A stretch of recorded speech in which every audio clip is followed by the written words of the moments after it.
Miss K. I just got off of work, y'all. Got me a little drinky drink. As you can tell, I bogarted somebody's house. I kicked their ass out. They don't live here no more. So it's Friday night, about to be Saturday. I told y'all I was gonna do a late night live. So I need y'all to get on the horn, write me some comments, and we talk about some shit. Whatever y'all want to talk about. It could be anything. It could be postal. It could be non-postal. Not too personal, because you know Miss K, I can't get y'all all the info. Let me know if you at work. Let me know if you got off of work. Let me know if you ain't even been to work and God knows how long, because whatever's going on with you. But you know what? Cheers to the weekend, y'all. Let's get talking. What y'all want to talk about? Anything? Everything? Nothing? Postal garbage? Ground advantage? Riffs? What y'all want to talk about? Let Miss K know. I'm going to sip my drink. Y'all go ahead. Y'all feeling the vibe? Yeah. It's sexy, ain't it? I know. God. Hey! Make sure y'all get y'all drink ready, because Miss K already. I want to drink ahead of y'all. Real talk. Let's get with it. So listen, y'all. So I'm going to go ahead and start this conversation off.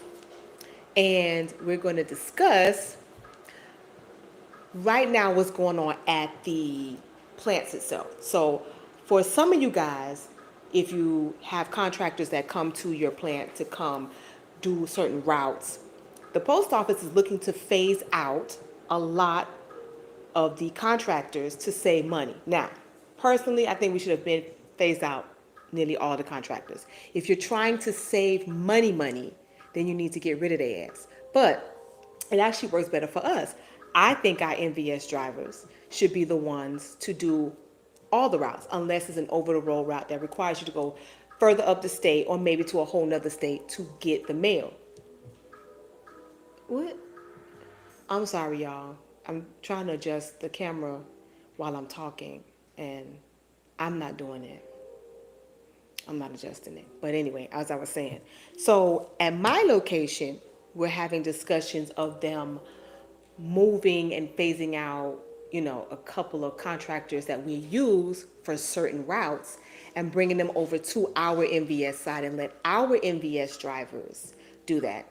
So I don't know where you guys are, if you're still using contractors, if you're not using contractors. I'm sorry, y'all, because once again, somebody playing with the phone while I'm talking.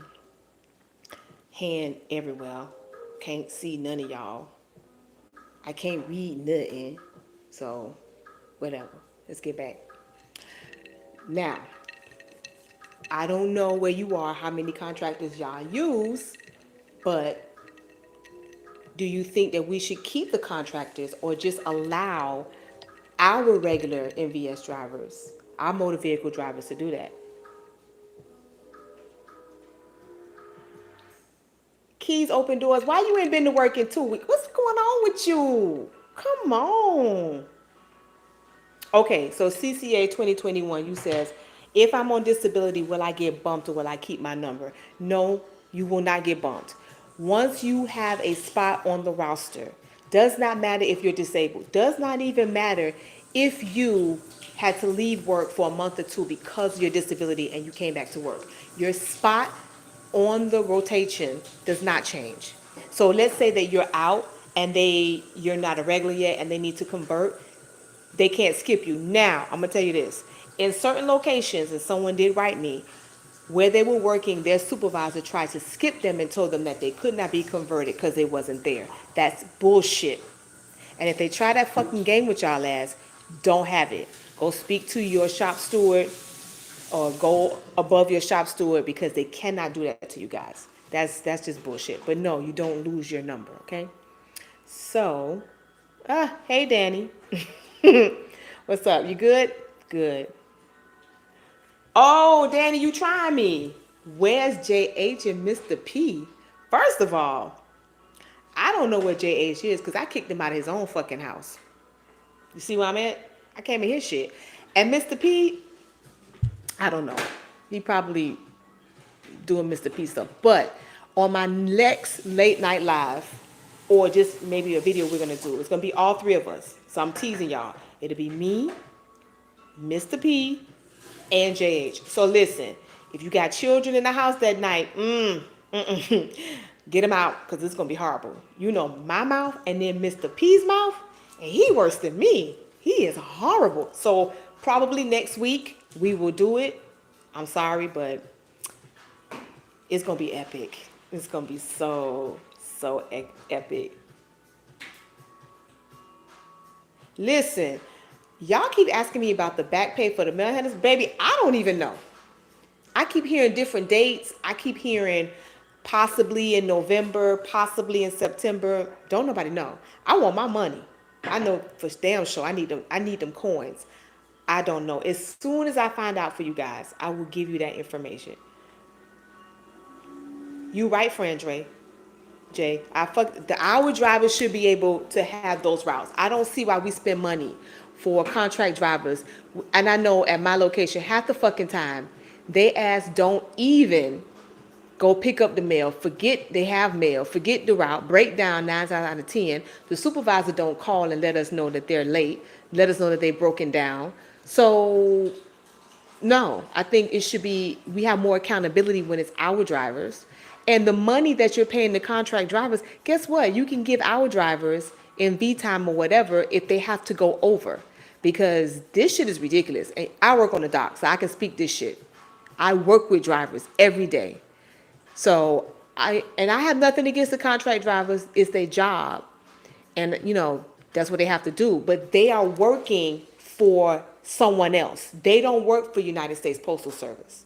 They work for Joe Schmo, and Joe Schmo is getting paid a contract by USPS. They have a whole different set of rules. They don't have to adhere to what our rules are as far as logistics or whatever. So if it comes back to us, we are in control of how that mail moves, and if it get fucked up, we fucked it up.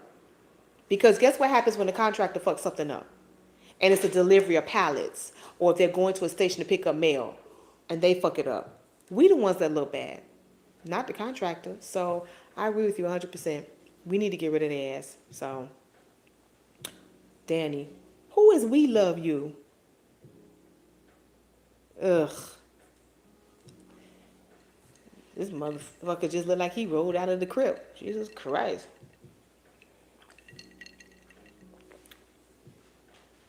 Francisco Neves.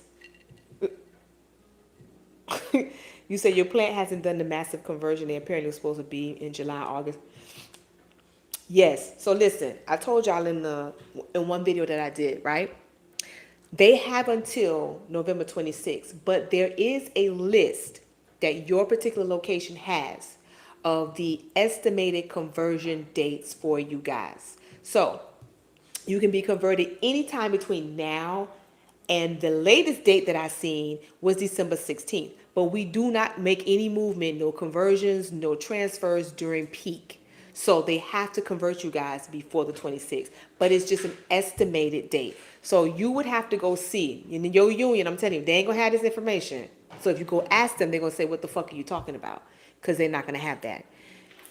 Your implant support, whoever your HR person is, whoever deals with conversions of, assistance to craft, they have this list. Don't let them tell you they don't have it, because they're lying. Because my plant got it and I seen it. So there's a list. So if they haven't converted you guys already, it's because they probably need to make sure that they have bids, because they still have to give you bids, even though you're going to be a full-time flex. If there are bids that need to be released, they're going to release those bids. And then whoever's number 1, 2, and 3 gets to choose on the bids, and then everybody else, y'all going to be full-time flex with no bids. But they might also be waiting because maybe some people are going to retire soon. Maybe some people already retired. Maybe some people got fired. So they have to adjust the ratio of craft of regular mail handlers to the assistants, which is going to be phased out anyway, and it's not going to be goddamn mail handler assistants. I'm just telling you, it is what it is. But just give it some time. We just started August, so sometime this month, and they'll come up on you. They'll run up on you, but hey, here's some paper you got converted. It could be September, it could be October. Just hold on. Just hold on. I know y'all want it because you want to make sure that you have our career, and they don't fuck with y'all. But just hold on. It's coming. I'm telling you. Danny, yes, I have it. I have my drink. Come on now. What's my name? What is is my name. My name is Miss K, and I always got a drinky drink. What's wrong with you? Hmm.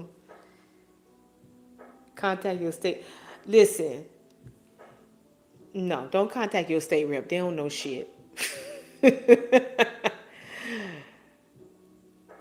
Black Star Company, I'm not drinking wine tonight. I actually am drinking some type of concoction that has rum in it.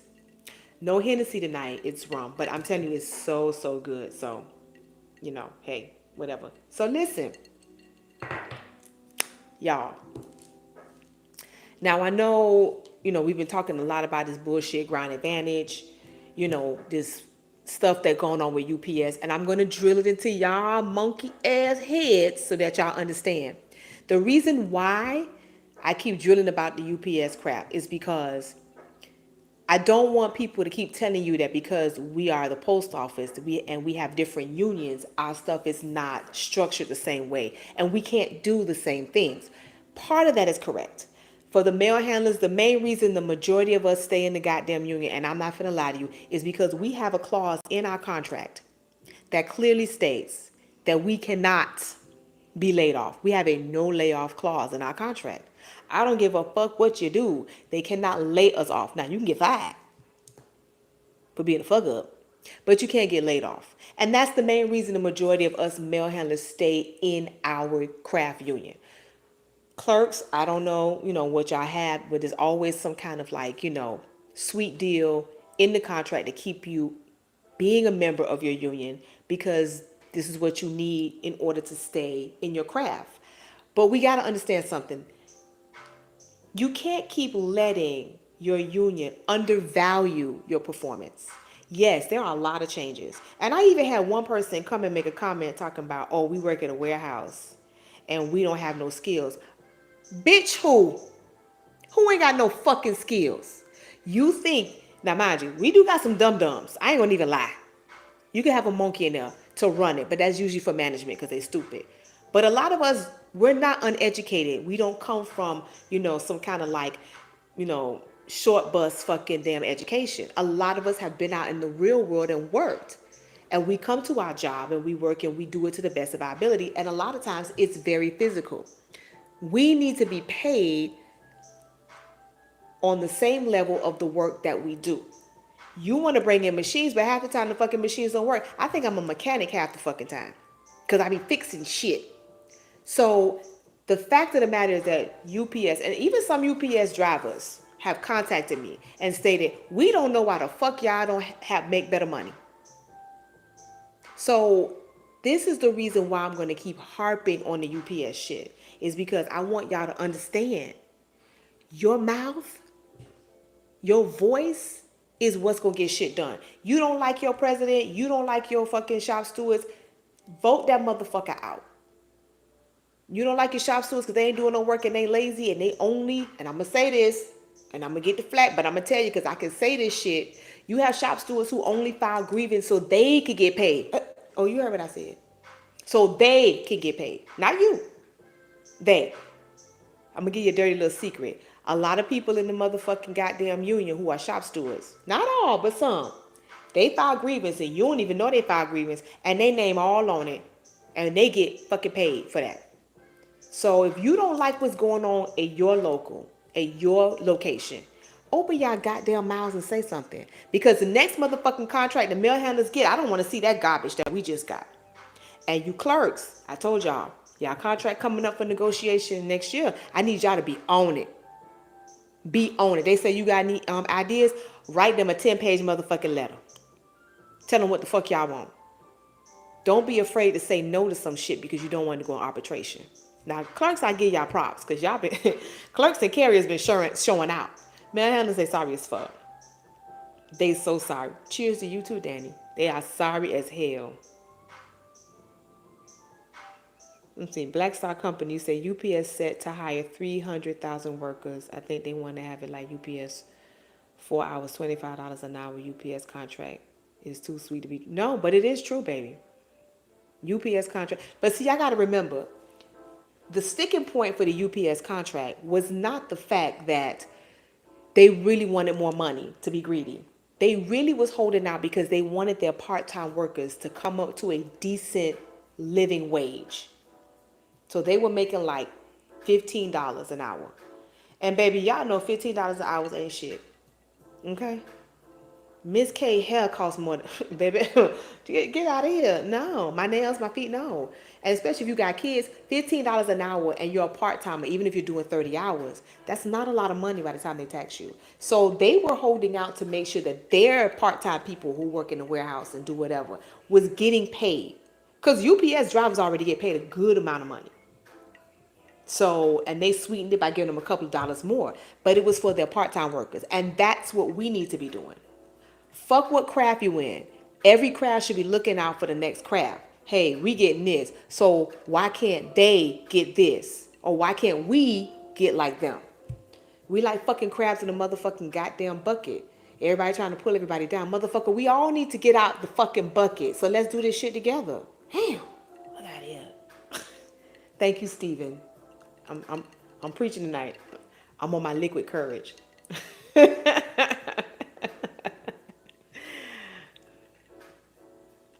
Wow. What the hell? Hi, Mike S. How you doing? Y'all not asking me no questions. Y'all just letting me talk and ramble on. Come on now. What are we doing here? Come on, ask me some questions. What y'all want to know? We done discussed UPS. We done discussed the post office getting rid of contract drivers by 2025. Shit, you talking about a year? Because it's almost 2024. This year done flew by. It flew and burned by. It's hot as fuck. What else? What y'all want to talk about? No, the Elm. Okay, so Danny, I was a union rep. I no longer am one. Yeah, I'm not. I'm sorry. It's just too much. It's the ineptitude and the slackness and the laziness of the union. My union. I'm not saying for anybody else. My union is sorry as fuck. It is what it is. And it's so hard to fight when no one else is fighting with you. But the Elm is not the same for all crafts. It's like there's a baseline for the Elm, and then depending on the craft, it will change. So it's just like how you have the mutual letter of understanding, and that's your MOU, and that's usually from plant to plant, location to location. It's whatever that particular location agrees upon. So the Elm for the crafts would be different. Okay, so you have different rules because remember, mail handlers are mail handlers, but you have the APWU, which encompasses clerks, maintenance, custodians, TTO drivers, PTF drivers, all that. Their union has a bigger umbrella than mail handlers. Mail handlers is just us. There's nobody else with us. So our Elms would be different. Let's see. Mike S., you say, our plant manager has a grudge against clerks. They reverted 3 bids from clerks, then mail handlers, and put all the UAR clerks in. The only bids we see now is light blue stations. Well, I wouldn't say it's the plant manager. It's not just the plant manager. You have the person that's under the plant manager, the number 2. And usually the number 2 person, they're over operations and whatever the one that they call that crap. They determine what is needed in the plant. Now, in my location, we had a lot of bids reverted this year. So some people bidded out of bids and boom, they were gone. And people were looking for those bids to bid on and they were already out of there. So it's not just the plant manager, baby. It's whatever is coming down from your district. They're saying, hey, listen, we don't see why you need XYZ clerks. And when the bidding cycle starts again and these bids are released, we don't need them shits, revert them. I mean, don't think of it as a grudge. It's business, but it's not good business because you have people who could have got, who might have got converted and could have got those bids, or you could wanted a bid because that particular bid, that person let go, had good time or good location, and they said, boop, no bitch, not for you. It's happening everywhere. It's not just your plant, baby. it's mine as well. Ours is even talking about abolishing some mail handler bids at the bundle sorter, which I find fucking ridiculous. But we've heard nothing else about it yet. So don't take it personal, but it is. Let's see. Oh, okay. Okay. Masha, Mahashin, I hope I'm pronouncing it right. Tamir, what do you do if a payroll adjustment has not been taken care of for over a month? Excuse me? Baby, you didn't get your bread. and you talking to me. Baby, you should have burned down that place. I would have set that bitch on fire. Somebody would have gave me my money. If it's been a month and they haven't done your payroll adjustment, the sad part is you have to go through management because you can't go through payroll to get it done. They can't do anything for you. The supervisor should have did your payroll adjustment. And then if they didn't do it, the MDO. If your payroll adjustment has not been done and they know it, you need to go to your union rep and say, look here, where's my money? Now, if your union rep was the one who supposedly was helping you get your payroll adjustment, go back to their little monkey ass and say, hey, what is my money? Y'all playing. Because the way that the window works for the payroll adjustment, once it's agreed upon whatever money you're supposed to get paid, let's say it's $420 because they fucked something up, because the post office always fucking something up. The supervisor or the MDO has to go into the system, the tax system, and they have to make the payroll adjustment. It's a whole big deal. So the window for payroll adjustment only opens twice a week, and it's on Central Time. So if they don't go in when it opens, they can't do it. And if they go in after it closes, they can't go in it. So more than likely, it sounds like whoever said they won't give you a payroll adjustment, they lazy ass either went in there too early and couldn't do it, or never went in there at all and it was closed. So you need to speak to your union, go back to whoever was supposed to do your payroll adjustment. Because if you had the payroll adjustment, your union rep would have gave you a paper from the supervisor or the MDO that did your payroll adjustment saying that it was done and it was intact, because it takes a whole week for it to go in. So whenever you go to work, go knock on somebody's door. Hello, where my money? I ain't get my money. Tell your union rep, find me my bread. Get it. Go see your supervisor, find me my bread. I need it. Because you shouldn't be waiting a month.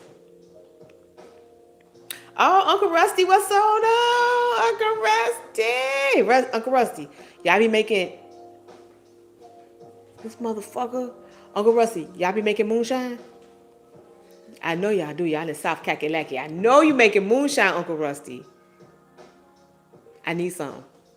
What flavor y'all make? Because I love some good moonshine. If you do, let me know.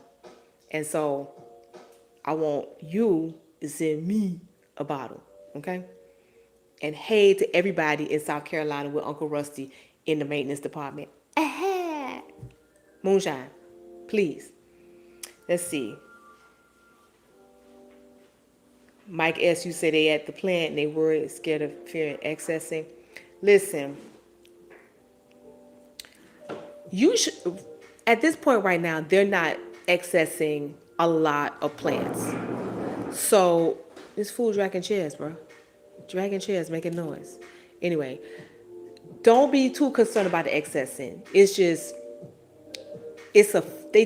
Right now, there's so much uncertainty and these people can't put two and two together. It's like when you hear something, then you get all upset about it because you think the shit's going to be instantaneous and then realize it's not. And if you're excess, listen, it is what it is, baby. We need to make this money. Nobody wants to be excess, but they will let you know if that happens. They have to come to you and they have to give you a paper. It has to be a memo. They're going to give you saying this plant will be accessing XYZ amount of people and blah, blah, blah. So, but the accessing right now across the country is not as much as I thought it would be. There are people getting excess, but it's literally like if you're getting excess from one plant to another, but that's maybe within a 50-mile radius. I know in New York, there are some that they're accessing. I think the JFK location, they merged with another location, so they access them. I know the one in Morgan, they downsized the building because post office sold some of that off for retail, and so they really didn't excess people from that building. So don't be worried, y'all, about the excessing. Just take that shit day by day with a grain of salt. If it happens, it happens. If it doesn't, we still working, right?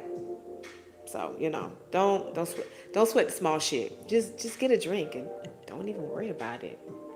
Let me see.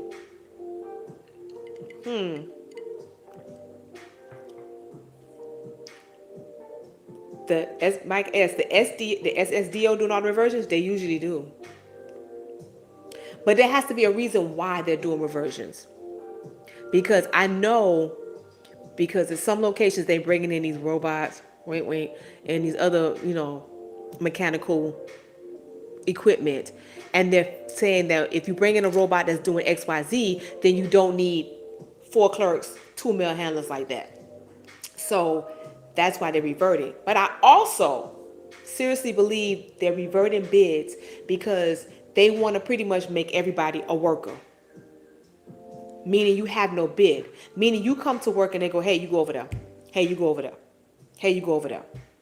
Because remember, with the bids before, because I've been working for the post office for a minute, I ain't telling y'all how long. When I first came there, bids were very specific. You worked the robot, that was your bid. And you couldn't get moved from your bid until your overtime started. Same thing working at flat sort or whatever. But now, especially now that I became a regular in my career, our bids changed. So our bids now say you work in the lunchroom, and it says you make sandwiches and other duties, because they want you to do other shit. So you can't file a grievance saying, well, I'm not doing my bid. Yes, you is. I said, and other duties. That's the other duty. And I think they're reverting bids because what they really want to do is your bid's going to be generic. Your bid going to say mail handler, place, work, everything. Clerk, place, work, all of it. That's pretty much how I think that's what they're really structuring it to be. That's why, and especially for us mail handlers, in the contract, them making full-time flex was an insult because you got rid of PTFs. What the fuck is that? So you give these people no bid, but you get them a set days, set times, set tour. That's exactly what the post office is trying to do. So that's why, if you notice, all these bids being reverted and they're not replacing them with anything. So what's going to happen when you have like excess people, which are going to be the full-time flex? They have no bids. And then they can bid, but what the fuck you going to bid on? Because us juniors and them old timers ain't going nowhere. And when them old timers leave, you know what's going to happen in them bids? They're going to revert them. And they're going to be gone. And everybody's going to be workers. That's pretty much what we're going to be. You see? You said 6 transfer out because of manager. She's unprofessional and a bully. She stated you hit her. Wait a minute.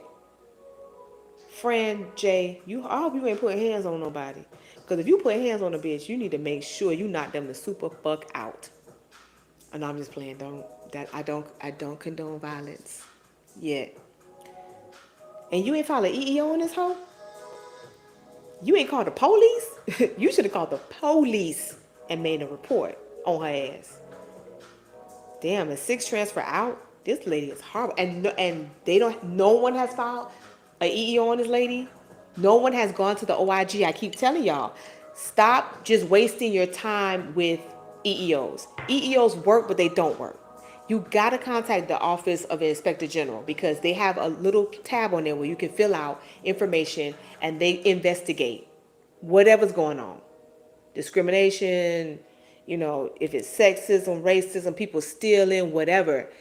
You need to go ahead and use that because they don't play. They're separate. They have nothing to do with the post office because OIG operates for at least 20 or 30 agencies. So they don't give a fuck about the post office. So y'all need to do that because this bitch out of control like that. That's crazy. That is fucking crazy. I had pushed the down bar. I didn't see it. Automation has the highest turnover rate. We barely have anybody in our automation. Our tour 1, they barely have anybody in the positions. And then the rest of them, they don't come to work. So, I feel you.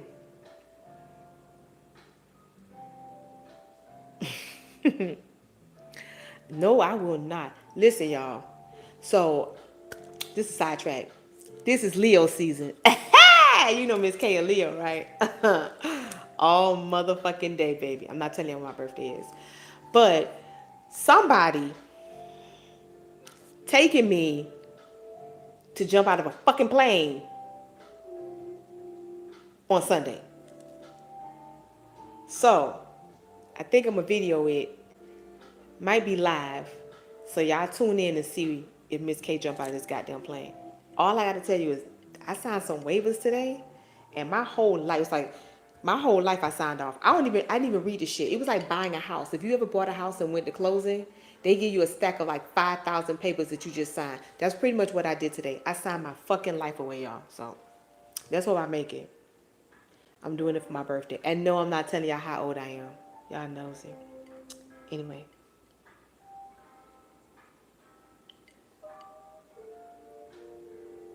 What? You welcome. You welcome, Mahashim. Like your name, it's very unique. Okay, the brown elephant said I got a second pay stub that said it was an adjustment, but no cash was rendered. So it wasn't on your paycheck at all? Because if it's on your stub saying that the adjustment was made, that means that somebody fucked up somewhere.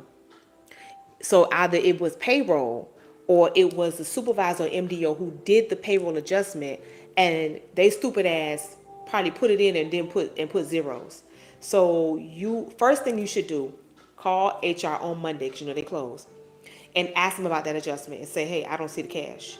Now, sometimes what does happen is when there's a payroll adjustment, that payroll adjustment may not show up on that check. It will show the next check, but it will be on your stub. So I always tell people, wait till your next check, and it should be on your next check, and it'll say what it is. It'll say adjustment and the amount. If it ain't there, or if you already got the first one and you got the second check, it ain't there, call HR, talk to them about that shit, and then go see your supervisor or your MDO who did the adjustment and say, hey, it says it's here, but I didn't get my money. Where the fuck my money? Y'all be playing, y'all talking? Oh my God, the whole place will be burnt down.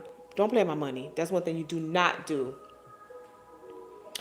Okay, so brown elephant, you said, are we paid for mileage separately? Rural carriers. Now, I don't know. I can ask JH. Hey, are rural carriers, do they get paid for their mileage? Yes, it's all factored into the routes.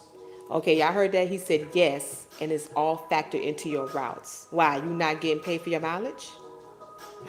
once No, again, once again, unless she's an RCA. no. They, she said she's a rural carrier. So it's supposed to be factored into your. Y'all got the moonshine? Peach. Peach moonshine. Baby. Y'all gonna send it to me? For real. Don't play at me. Don't play at me. I really want it. D1 for you. Don't play with me. But brown elephant, it should be factored into your route. So I don't know if they're not paying you. You need to speak to somebody. And I hope you're keeping records of your mileage, taking pictures of it. So if they short somewhere, excuse me, y'all let them know. I need my coins. Okay. Hey, Diamond Love, how you doing? You good? What you say, D1 for you? UPS on organized circus. It is ran by clowns. Ran by clowns. Danny, am I applying for postal police? Boy, bye. I'll be corrupt as fuck. I'll be doing all types of corrupt shit. Just hitting people upside the head, pistol whipping their ass for no fucking reason. Going to the plant, bah, bah, just shoot my motherfucking 45 in the air, my Glock. I don't give a fuck. No. Remember, to be postal police, I'm too old. Now, I don't know if it's changed, but when I was interested in being postal police, because yes, I was, when I first came to the post office, I was told I had to be no older than 25, turning 26 when I become postal police. That means you have to apply in the year that you're 25. They don't take anybody after 25. So I have to be 25, and you're supposed to have um, a college degree, a BA or a BS, a Bachelor of Arts, Bachelor of Science, and that's pretty much it. Miss K, even when she came into the post office, was too old. I couldn't apply. And then also too, remember it's going to be physical because you go to Quantico, Virginia for training. Yes, you do, baby. You go to Quantico. So they want people who are relatively fit, in shape, and young. So by the time you see the ones that you see at your location, they're old and fat and bald. Okay. No, but I would not be doing that. Would love to try, but can't. I can't do it. Anywhere on the route evaluation disputes. No, I haven't heard anything. Have you? J.H. shook his head, said no. I got him tied up in a corner. Only his mouth hasn't have tape. But if it gets out of hand, I will tape his fucking mouth. You got the residuals at Uncle Rusty. You know what? Okay. D1 for you. You playing. Playing.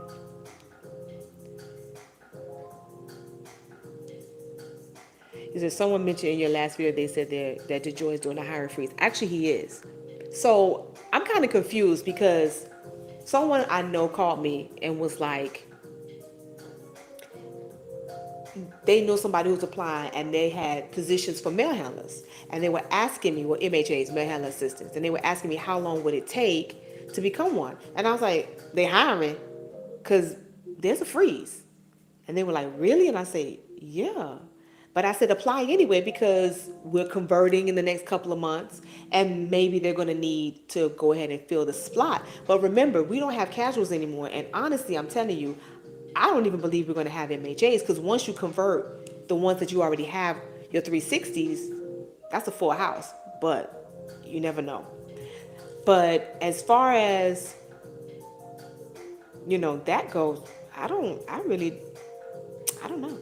Not sure about that.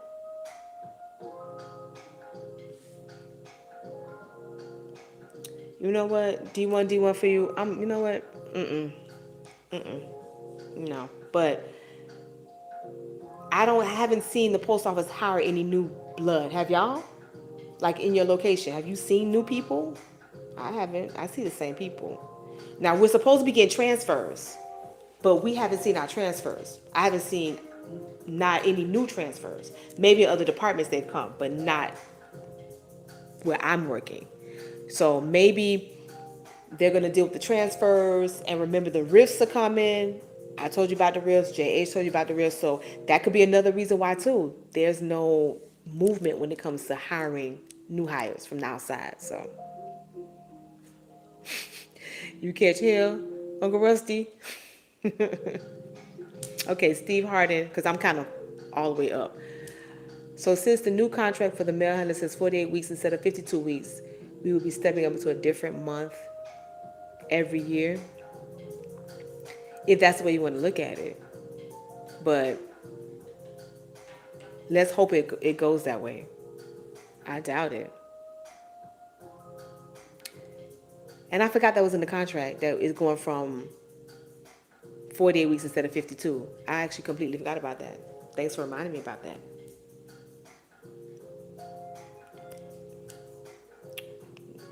Okay, King of Kings talking about how about those bad supervisors? How about them badass workers too?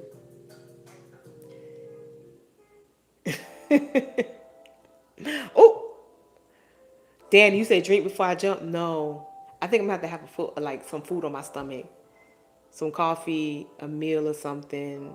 Cause listen, I'm afraid my hair might come up. I don't know what I'm gonna do with that, y'all. My lashes might come off. I might just jump without lashes, bro. I'm like, I don't know. I'm gonna make sure everything's strapped down. Strapped down. I don't want nothing popping out. Nothing.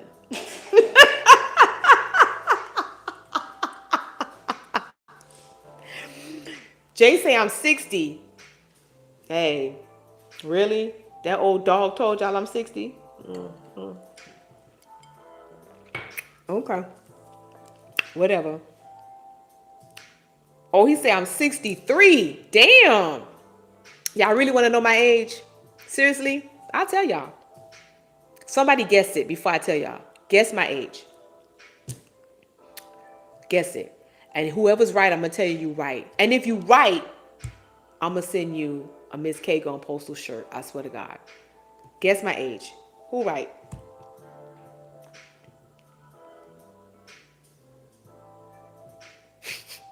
D1 for you say maintenance seem frustrated at those machines with Troy hovering. Listen, if you work where I work or any place like I work, those shits are older than Methuselah.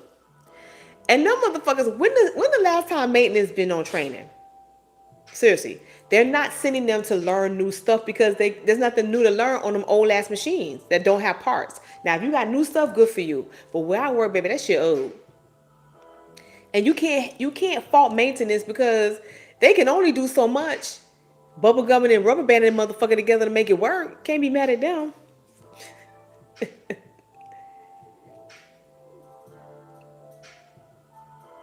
Diamond Love, you say they still talking about shut. Maybe not shut down the post office. The post office was created. It's like an American icon. They're not gonna do that. Benjamin Franklin started the motherfucking post office. Okay, that is not gonna happen. They might want to defund us, but the problem is it's very hard to defund the post office. Let me give you some information you need to use. So the post office is under a group of other things that need to be funded by the government, especially when it's time when we have the fiscal year. So every time we're supposed to vote on it. Well, not we, meaning the Senate and the Congress and the Senate, when they have to vote on a budget, and the budget means and ways committee has to have a meeting on who get what. The post office, we are not like a separate entity that just gets funded. We get funded with 20 other different federal agencies.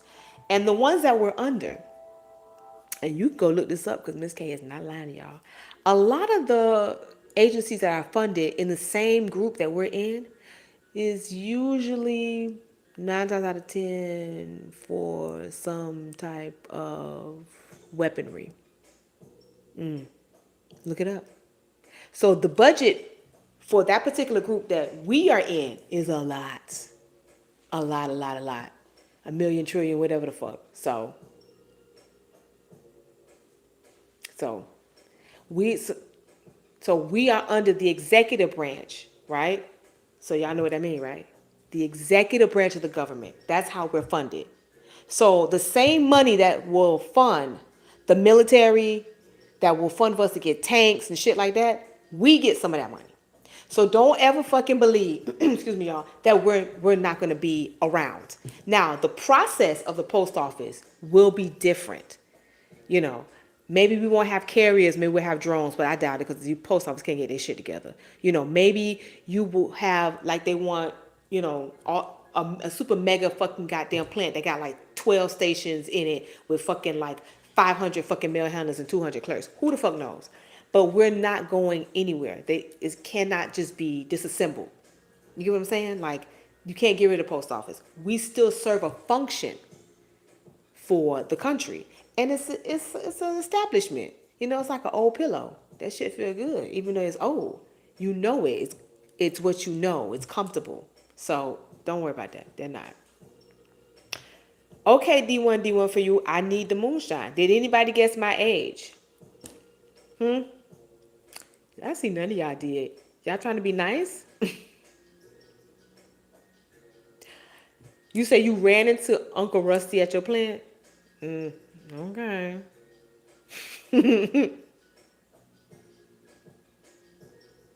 Danny, you say you've been applying for positions that have been canceled? I believe it. I don't think they're trying to hire anybody right now. And they just reverting bids for the fuck of it. And what kills me is I've seen little flyers hanging up at our fucking plant talking about hiring this, hiring that. Who the fuck you hiring? Who are y'all hiring? Because I ain't seen nobody yet.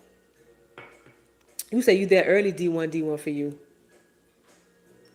When is the 204B going the way of the dodo? Mr. Gonzalo? Listen, we should have been got rid of 204Bs. Now, in the mail handler contract, we're not supposed to have them. Period. But my union ain't fighting that shit. And we have 204Bs of every other week. And the fucked up part is, I don't know where you at, but where I'm at, MHAs are 204Bs. Not talking about a who been there for like 5 years or something that ain't got converted. I'm talking about an MHA that just came in the door last week. Think I'm bullshitting? At my location, they doing it. They putting up MHAs. No experience, barely worked any piece of machinery in the building. Don't know nothing about the fucking mail or the zones. And you put this motherfucker up because they crying, talking about, I want to be a 204B, or they sucking dick in the back. Licking ass. I don't know what they doing, but that's what we doing. And we need to get rid of it. I think if you're going to have a supervisor, have a supervisor. Or call it a relief supervisor. So if a supervisor calls out or someone is sick or on vacation, this person only comes to relieve. Now they do have a relief supervisor position that they're trying to peddle, but I don't see them using it. And I've seen it. It is a real actual fucking bid, but they're not using it. So Jay got shot 45? No. Steve Harden 44? No. Fran J 47? No. Imani Dennis 47? No. C Frylin 43? No. Damn, I look 42? Thank you, babies. Everybody talking about 42. No. This Francis Groves got jokes. An unassigned mail handler, absolutely lazy mail handlers, hiding behind bids. Y'all moving to where the work is. Really?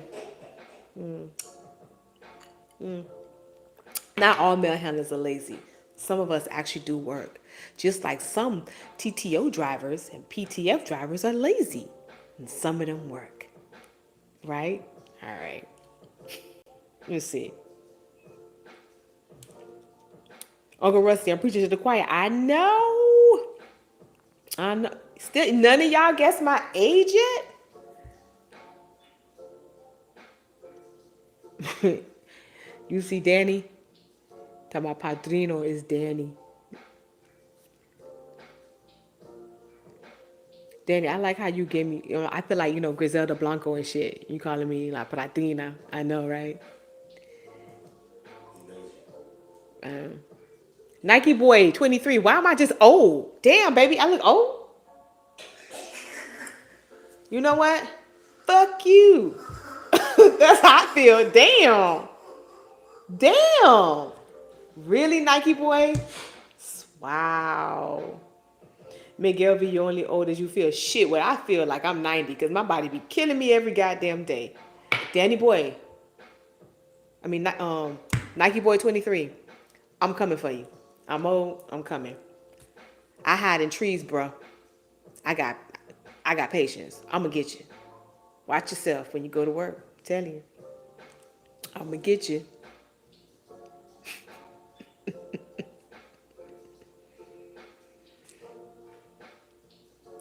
Miguel V, you say you forgot to sign up for vision coverage. Bruh, you're gonna have to wait till November.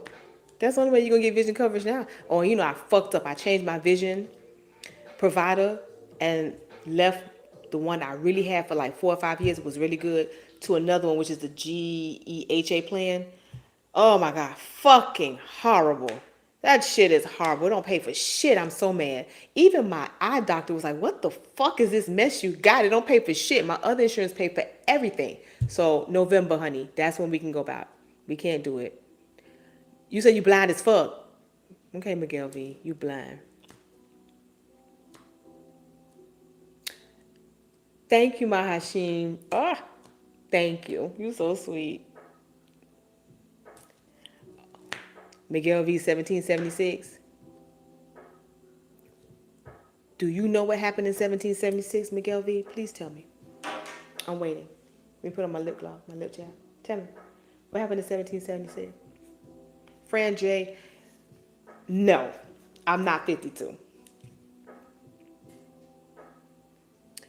Mr. B, no. Diamond Love, no. I'm going to make it a little easier so somebody can get a shirt from me. I'm not quite 50 yet, but I'm almost there. Y'all figure it out.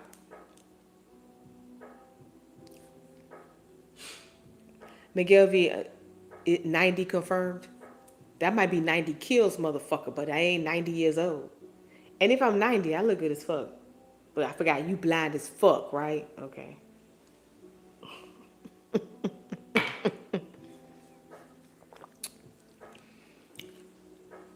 And they're gonna be conversions. Yes, it actually is. At our location, they are. Hold on.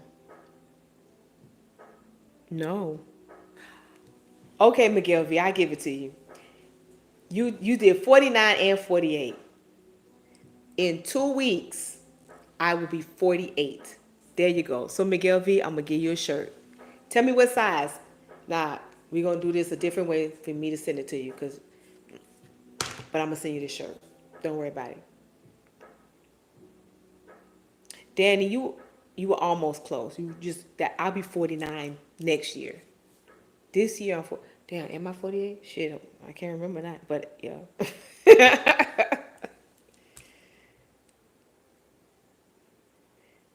You in maintenance and you be by the clock up front around 22:50.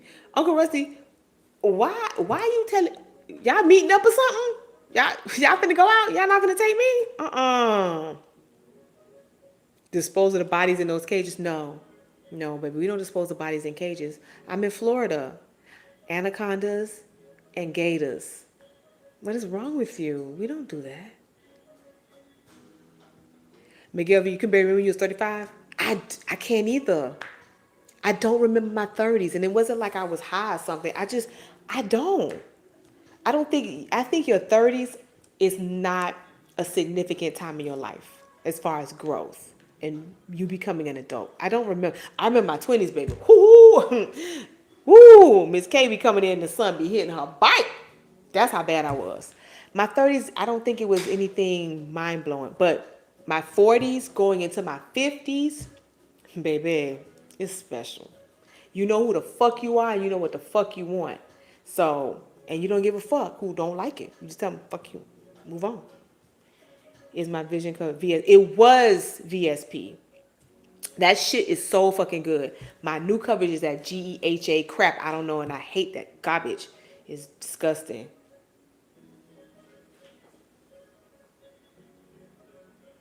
Oh, okay. Now, Harry, you say you turn off your radio at 10:10, but stay on the floor until 10:15, then I go to the clock. It sounds like y'all got some kind of circle going on. Y'all got a sewing circle. Y'all telling each other what time y'all gonna be there? What the hell? You were almost close, Jazzy Del Real. You said 47, but Miguel V got it because he guessed 48. After he guessed 49, he just went down the number pool. He ain't do nothing different.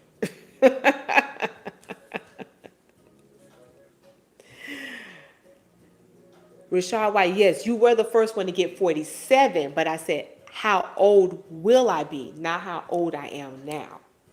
So, you just want a shirt, bruh. I said you had to guess how old I will be. You right, Uncle Rusty. So, listen.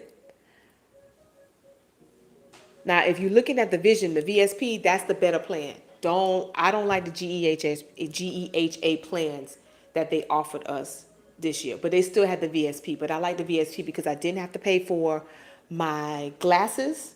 I didn't have to pay for my contact lenses. I paid a bullshit copay for my exam, and then you can get the ultra high tech exam. It covers all that when they do all that reading of the eyes crap and all that shit. It covers that. So I would do that. You know what, D1 for you, I'm not here for that. Listen, I told y'all to ask me questions about the post office. And some of y'all been sticking to the plan, but some of y'all just getting ridiculous. Hola, Madito. ¿Cómo estás? Bien? ¿Tú? All right. That's right, Danny. Tell him buy the goddamn shirt. You got glasses for $8.14. I know, right? And they be good. Miguel V, yeah, you're right. It does cover LASIK. And my eye doctor said it will. I'm a good candidate for it, but I don't know if I have somebody put a laser to my eye. For dental, um, I think it's Aetna or whatever. Okay, so listen, I got some information for y'all. Okay, stop asking me about drinking and shit. So look, so this says USPS shares cost savings and job cuts for the first four plant consolidations, and this actually came out today, motherfuckers, today, the fourth. Well, now it's the fifth, but it came out on the fourth. So it says the Postal Service has informed the unions and management associations of its initial findings in the business cases for the implementation of the AMP process for four processing and distribution centers, PDs and Cs, right? In Eugene and Medford, Oregon, Macon, Augusta, and Georgia. Now, there is a lady on YouTube and she does these videos. Her videos are good as fuck. I cannot remember her name. I'm gonna drop it later on. She's actually in Georgia, I think in the Atlanta, Augusta area, and she makes videos about all the shit that's jumping off right now in Georgia. You, Christy, yes, her name is Christy. Christy at ATL Christie. yeah, ATL Christy, yeah, ATL Christy. Look for her because she give you the lowdown and she's telling them how to do stuff, how to bid, how to move, all that, because a lot of shit going down. But listen, y'all. Okay. So it says these notifications are on an early step in the consolidation process described in the handbook PO 408, formerly called the AMP study, which is area mail processing, right? So it says it indicates that the Postal Service has begun a feasibility study to determine whether efficiency and or service would be improved by the consolidation. The Postal Service will be required to share more information as the process continues. Let's skip that shit. Let's get to the nit and the grit. All right, so the Medford facility will be converted, we know, to a LPC, which is a local processing center. Some of the mail will go to Portland Regional Processing and Distribution Center, which are what they call the RPDCs, right? And this is a decrease of 17 craft positions and one management position. So this is what they're saying that's going to be saved. Annual transportation 2.9 to 4.9. Maintenance savings 610,000 to a million. Annual processing savings 250. Yeah, we know that. Okay, let's get to the other shit. So the Eugene PDNC will be converted to an LPC as well, and some of their stuff will be going to the Portland RPDC, and they're going to decrease 36 craft positions and zero management. So you get rid of 36 motherfucking workers, but nobody in management get to go? Get the fuck out of here, bro. They need to go. They need to fucking go. Now, the Macon PD&C, that facility will be converted to an LPC, and some of their processing operations will move to the new Atlanta RPDC. There will be a decrease of 26 craft positions and 6 management positions. And in Augusta, that facility will be converted to a local processing center, LPC, and some of their mail processing operations will move to the new Atlanta RPDC. There will be a decrease of 11 craft positions and 3 management positions. So this article actually came out today, and y'all should take a good look. And they also have on here a table at the bottom about the cost and how, moving from one facility to the next saves a certain amount of money for each particular department. Listen, did y'all hear how many craft positions were getting decreased, but management barely getting touched? Now, even though we have the rifts coming up, and I know y'all know about the rifts, it seems to me that you're doing all this and you're decreasing the amount of craft employees, but your supervisors remain the same. Why? They need to go. So if you're going to let go of people, start at the top. You got to cut the head off of the snake. Cut the head off, the body will die. And that's the problem with the post office. You allow these heads to stay where they are, and they don't cause any effective change. But you want to chop from the bottom, but the head's still on. Crazy. You crazy. Danny, no, you picked the G8. No, that's not a good one. I told you no. That's okay, D1 for you. You met Uncle Rusty in the chat, and I know he work at your plant. I let it slide this time. Y'all just better give me some goddamn moonshine. Really see filing, they're difficult to collect from. I'm finna get rid of them. I have only, this month, next month, October, to change, and I gotta keep the shit to the end of the year. But I'm tired of them. If they don't like paying, then I'm sorry. Can't happen. Now, if you guys hear of anything in your area about any, changes in plants, merging into one or decreasing in crafts or whatever, let your fellow postal freaks and let your fellow postal freak community know what is going on in your area. We have to, be there for each other. So I don't know what's going on in Iowa. Do you? If you don't live in Iowa, I don't know what's going on in Minnesota. Do you? So if you live in these places, wherever you are, and you working in these places and this stuff is happening, put it in the comments. Y'all talk to each other because that's how I learn stuff too. I learn stuff from y'all. Y'all may learn some things from me, but I learn a lot of stuff from you guys because some things are happening in my area. But also too, it's good to let other people know what's going on because it may not be affecting them directly, but it affects everybody in the long run. It's a domino effect. Everything just keep falling. So please drop a PO box. I don't have a PO box. You drop yours. And you know what, D1 for you, I might drive my ass up there, come to your plant, get and collect my moonshine in person. How about that? All right, you better change that because that shit is horrible. That is like the worst in the world, Craig. So listen. So, DeJoy been doing these commission these, hearings on Capitol Hill. He's still doing these hearings on Capitol Hill about the process of him revamping the post office, and they want to know all the things that are going on. And it's a lot of things, honestly. If you watch, some of his, hearing meetings, there's a lot of shit that he ain't really saying. He really vague about a lot of things and like talking around the subject when they ask him certain questions in regards to the post office. That's why I state the post office is not going to be eliminated as a whole because it is an institution. So, but a lot of things that DeJoy has been doing, they are calling him into account for some of the things that he's implementing or already have implemented that they're kind of concerned with. So if I was you, I would catch some of the hearings that he has done and probably will still do and just listen to the line of questioning that some of the senators have in regards to the post office and see how he answers them.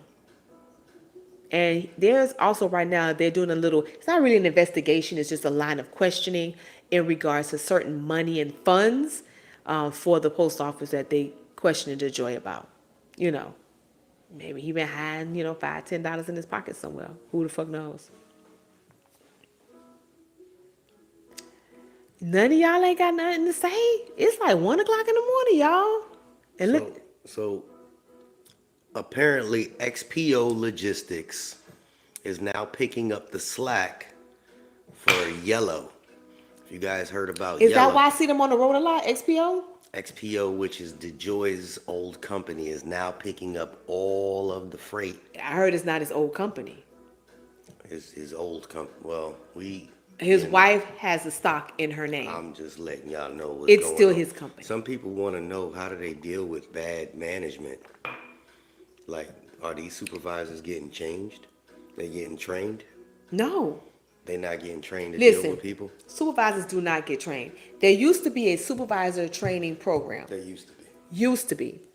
So when the way it used to be, if you were interested in being a supervisor, you literally had to write on a piece of paper, I would like to be a candidate to be a supervisor. Technically to be a 204B. That's how you start. So you were supposed to have training, and it was not just you. It was actually a group of people, and they had them rotate to each section in the plant to learn that particular section. Because have you noticed now that these supervisors can only run one fucking area that they in all the time? You're supposed to know every area of the fucking plant. So if somebody calls out, you should be able to step in. If somebody calls out for automation. You should be able to step into that person's shoes and do that job for them. Or the bundle sorter or the flat sorter. If you have a supervisor over there and they call out, you should know what they're doing. If the supervisor for the dock calls out, you supposed to know what the fuck you're doing, and they don't do that anymore. So you had an extensive, I think it was about a month, because every week you learned a different area. You stayed in that area, that particular section for that week, and then you learned what it takes to make that particular area run. And then after the rotation period, what would happen is they actually voted. Management voted on who they thought the best candidates were to be 204Bs. And then at my location, the way they did, they picked three people. I remember this. They picked three people, and those three people actually did like a rotation to supervise in the building. And then out of those three people, depending on if they needed one to be 204B or two, based on their performance, they got chosen. Now, what used to happen, and they don't anymore, if you wanted to become a supervisor and you applied for that particular position for that bid, you had to go and you had to take a test. And you had to pass it. And the test wasn't, you know, some bullshit test. It was a test. But they don't do that anymore. Like, you couldn't become a supervisor if you didn't get this test and you didn't score above 90 or whatever it was. They're not doing that anymore. They just picking any bitch who say they want to be a supervisor because they're too fucking lazy to work. And they have no people skills and they never been a supervisor anywhere. So now they want to come to the post office and they want to act like real management. This is what we have right now. You know, Robin, yeah, I believe so. But you know what? He's not even really robbing. I don't think DeJoy is robbing the post office per se, because he has so much outside contracts that are aligned with the post office. So he's really not robbing. He's just getting money from many different streams. You know, that's how they say it. I'm getting income from many different streams. Stream one, stream two, and stream three. That's the streams he getting. So, but because he has these contracts and the government is paying him and he's running the post office, that's the lick. That's a scam right there. Where I come from, that's not like scam. I'm just saying. You say Mike has no more 204Bs now. It's a release. Yep, that's what they call them now. And they have to shadow a certified suit for 90 days and also attend and complete a 6-week training course and his EAS to pay. Yeah, 16 pay, not 17, and it doesn't work out anything. Baby, I don't know where you at, because they ain't doing that shit by me. And they can fire you. Child. Oh, if we had that shit at my job, at our location. I swear to God, I would fucking be like, ugh.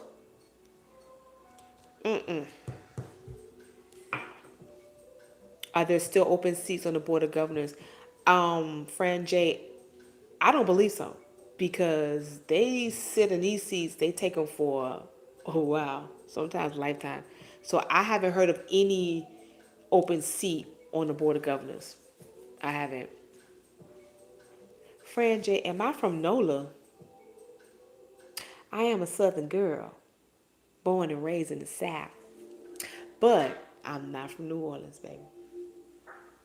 I haven't been yet, but I'm gonna go. Yeah, Mike is. Did Joyce say he is planning to weed out poor management? He did state that he wasn't really concerned about the workers.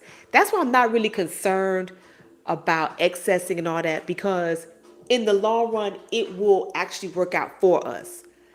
There may be some casualties where we actually lose some positions because of downsizing whatever particular job that we're doing or making it more streamlined. But I'm not concerned about us. But he did state that management is a problem. But see, how do you solve a problem when you the problem?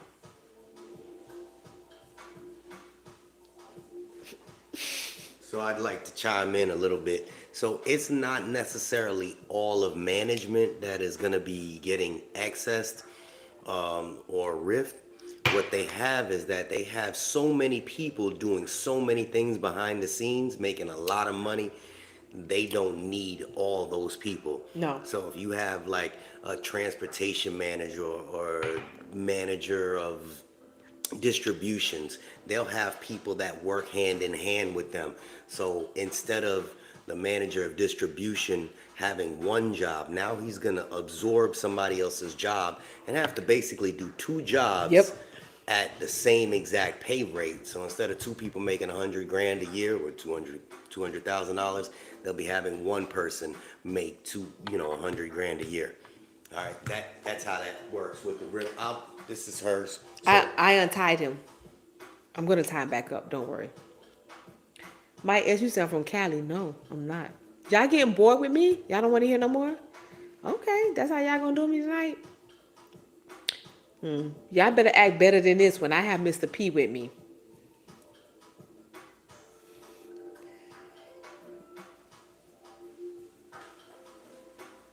Mike S says he's thinking about applying for DCT. Do you think that's safe or are they cutting those too? Mike, what's DCT? Director of I don't know what. Hello, Bitcoin trading. Why are they on our live? You know that's a bot, right? It's a bot. Bitcoin. I need your help.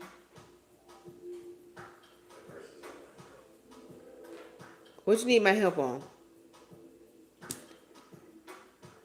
Oh, and maybe I'm waiting for them to say something. Okay, so Bitcoin traders say I just accepted an offer as a PTF. Okay. Oh, data collection technician. Hell no! They ain't finna get rid of that shit. They're not gonna get rid of that. That's the only motherfucking job that's in the whole goddamn plant that actually a person has a job. Because all that person does is collect fucking data, which is what the post office is looking at all day long. But the problem is with being a data collection technician, they're gonna make you do other menial bullshit tasks because you can't just collect data all fucking day, right? So you might clean a bathroom or two. Who the fuck knows? But I would I would pursue it if you get hired, if they select you for it, hell yeah. And also because it may become a time where you would be outside of the plant and you may have to collect data out in the field or maybe go to another location if they have like another plant that's not too far away that you know they change from a PDC to an LPDC or whatever the fuck DC it is and they need some information from them. So I would do it. I didn't know they had that position. Okay. That's what AJ is? Oh, okay. I thought he was just the dude who be selling on the platform counting shit. Yeah, take the DCT position. Okay, Bitcoin. You say you in New York. Okay, so what's wrong with that?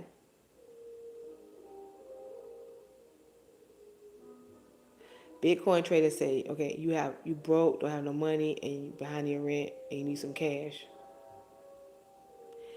Well, baby, where do you live? Because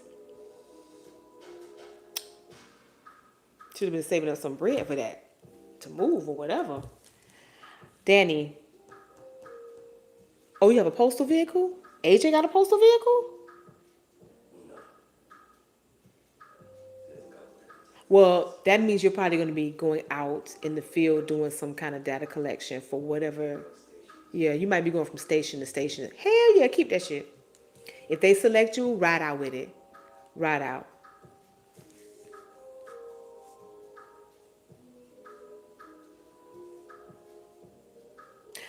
That's what they are, Danny. Those are the people. That's not AJ. So we have one there this week. A data. I never knew what we called them. I just thought they were like low key postal inspectors. So the ones who have the laptops with the scales, and they'll walk past an OTR or GPC and they'll take a package and they'll put it on a scale and they'll weigh it and they'll look at it. Sometimes they take pictures of it. That's why I thought it was inspectors, but they're really not. And then they'll put something in their computer. They're there to collect data. They come to our plant once every couple of months. And they go to stations often. So, I would be doing it. we had one there all week long. He was cool as hell too. He was on the platform. Sometimes they set up in different locations. So like at the plant, they may go on the platform and they'll stay for a week. And we have a lady who comes all the time. She's a regular. So she goes from, I think sometimes the bundle sorter, she'll set up at the bundle sorter in the back. Or she'll go to, where the hell does she go sometimes? I forget. And she'll set up a little laptop and she have a scale. And then she'll just stand there for a minute and then she'll figure out what she want to do, and then she just goes to a random cage and pull a mail out and put it on the scale and look at it, type it up, and put the mail right back because so it can get processed. So now I know what their position is. Okay.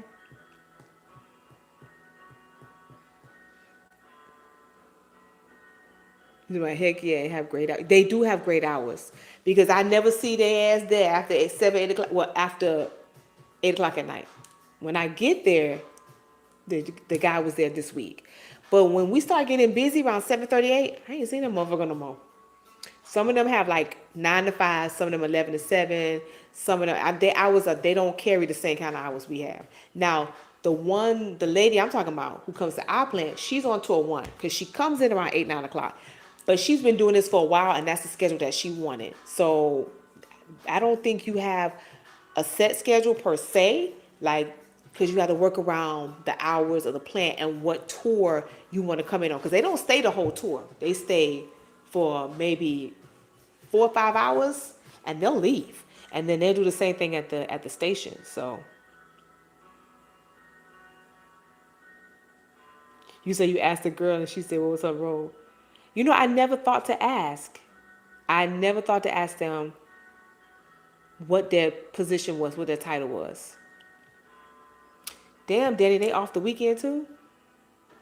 Danny, they do not do heavy lifting. They don't here lift shit heavy. They lift anything that's like this. I've never seen them lift anything bigger than that. And yes, they are off on the weekends because you never see them on Saturday or Sunday. You will never see them on Christmas Day, Christmas Eve, New Year's Day, New Year's Eve. They don't do that. They will come during peak season, but they don't stay long and they do not work the holiday. I've never seen them. Anyway, so I need ice for my drink because it's getting kind of low. Do y'all have any other questions that y'all want me to answer about?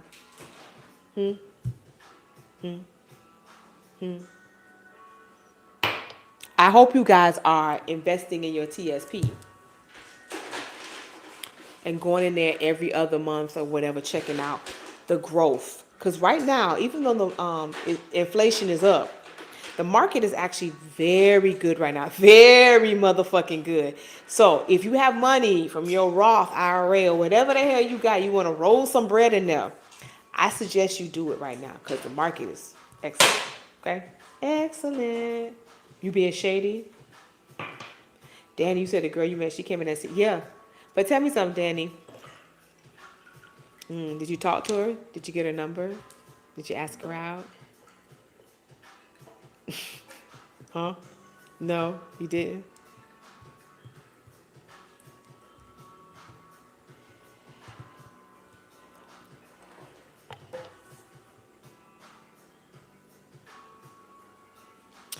Are they having attendance meetings still?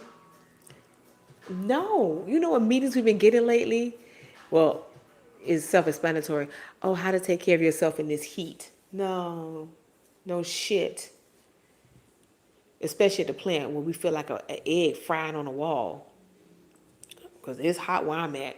But they haven't really been having attendance meetings. Now, I don't know if you guys have noticed, maybe not at your locations, but at mine, they in the discipline heavy now. I don't know what's going on. And since I'm no longer a shop steward, I can only give advice. I can't represent anybody anymore. So a lot of people coming to me and they getting eyes on attendance. At my location, we're working on 27 removals. 27. The time and attendance supervisor has to do all of them.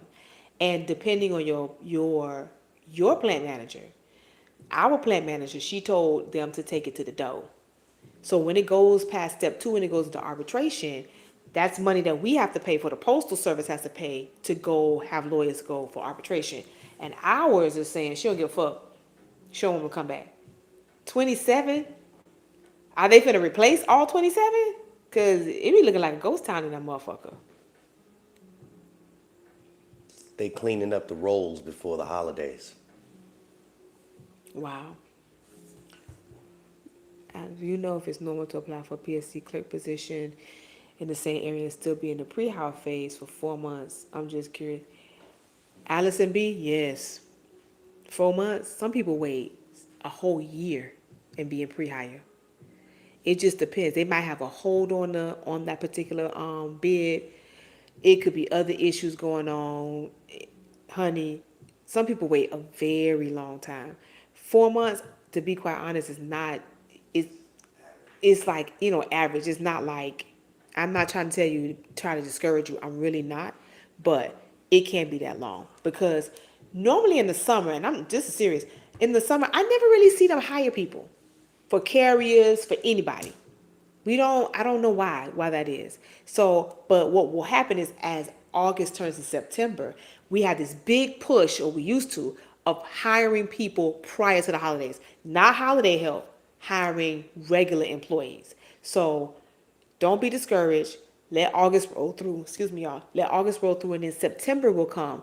And you might get an email saying, hey, we need you to go do this or do that, because now they're starting to hire because they know our volume's going to pick up. But you won't be holiday help. Now, mind you, watch your emails and watch what that position is, because they may send you an email and it'll say, oh, yeah, you hired as a holiday CCA, but you didn't pay attention to the holiday. You saw CCA, or you saw holiday clerk. That's a HCA, a holiday clerk assistant. Make sure you pay attention to those, because if you don't and you go work and then you thinking, oh, you golden, and then January 5th coming and go, oh, okay, it's time for you to go. And you're going to go, well, motherfucker, I'm like, you wasn't hired to stay here, bitch. We hired you only for the holidays. So pay attention to that, y'all. 27 is a lot. Hell yeah, 27 is a lot. Can a postmaster deny a transfer to come in? Yes, they can. Yes, they can. This is what people don't seem to understand. I'm going to go ahead and break this down about when you transfer to another location. Let me get a sippy sip, okay? So when you transfer, or you're doing a transfer, first of all, your location has to release you before you can go transfer to the next location. I don't care if you're coming from Hawaii to New York or Miami to fucking South Dakota. The main thing they're going to look at is your attendance, if you have any disciplinary action against you, yada, yada, yada. Now, if you don't have those things, then you kind of clean. You're not squeaky clean, but you're clean. So then what happens is you apply and they send everything, and then the location where you are says, hey, I want you. You're the motherfucker for me. You come in here. So now where you are has to say, Barbara, we have to see if we're going to let you go. Because I can't let you go right now because this section is short-staffed, or I don't have enough people, or this driver finna retire, and this driver finna do whatever. So I need you here, Barbara. I need somebody case and mail, Barbara, because that person finna leave, and we going until the new bid shows. They can hold it up or they can deny it. Now, a reason why they can deny a transfer is, like I said, your attendance. You got your attendance. Normally what happens is they're looking at your attendance. They going, well, bitch, if you can't come to work there, how the fuck you gonna come to work here? I don't want your stinking ass here. Motherfucker, it's 365 days in the motherfucking year. You only work 20? Get the fuck out of here. You think I'm finna let you come over here? Nah, that's not what I want. It could be attendance. It could be maybe you're on probationary period and you're about to end it. You thought that they weren't going to peep that. They peeped that. They peeped it. Usually when it's denied, it's because of, attendance and work. Now, a bitch could just be petty. You try to talk to his girl and he don't like you. So he cop blocking. If he was smart, he'll let you go. But nah. People, they have to give you a reason why it's denied, but they don't send it to you. There's no reason given. You actually have to call, and you can call the facility or the location where you were applying for to find out. And if you speak to somebody, they'll tell you this is what's on your file or this is why it was denied because they have to document the denial. So,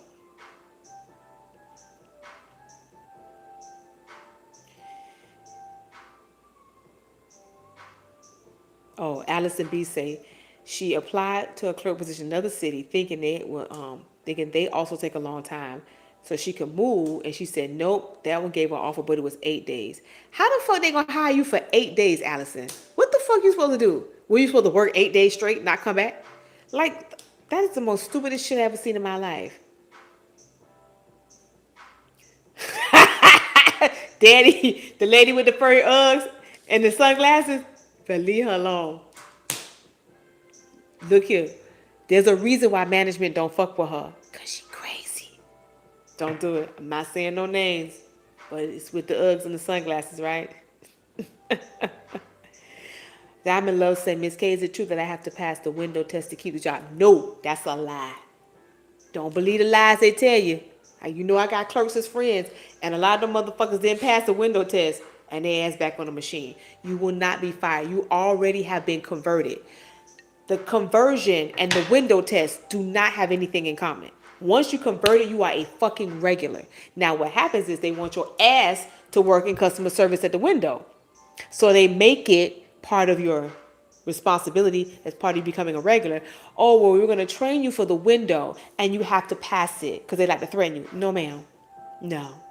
You would just come right inside the plant and work. Whatever machine you were working on, whatever area you was working on. Don't believe them lies they tell you. Don't believe that.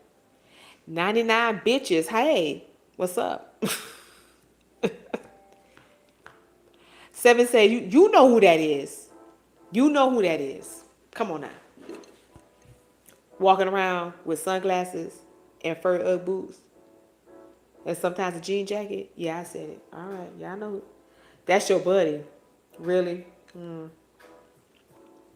That's your buddy today? Because tomorrow, her bipolar ass won't even be friendly to you. Oh, okay, Allison, you said you went, instead of waiting 4 months, it went from pre-hire to an offer extended in only 8 days. Wait, okay. Well, sometimes it happens like that. Somebody may have had that position or might have been in place for that position, and they might have called and said, hey, I got offered another position. I can't take that one. So then they have to release it back. And if you were the number one person on top to be offered that, that's why you got it in 8 days. It's actually not that weird. What's partial unemployment? What unemployment? You think the post office gonna let you get unemployment? You better get your ass out of here.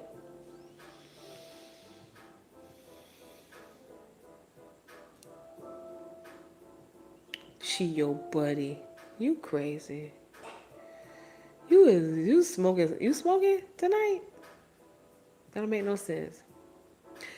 She scared you when you first got there.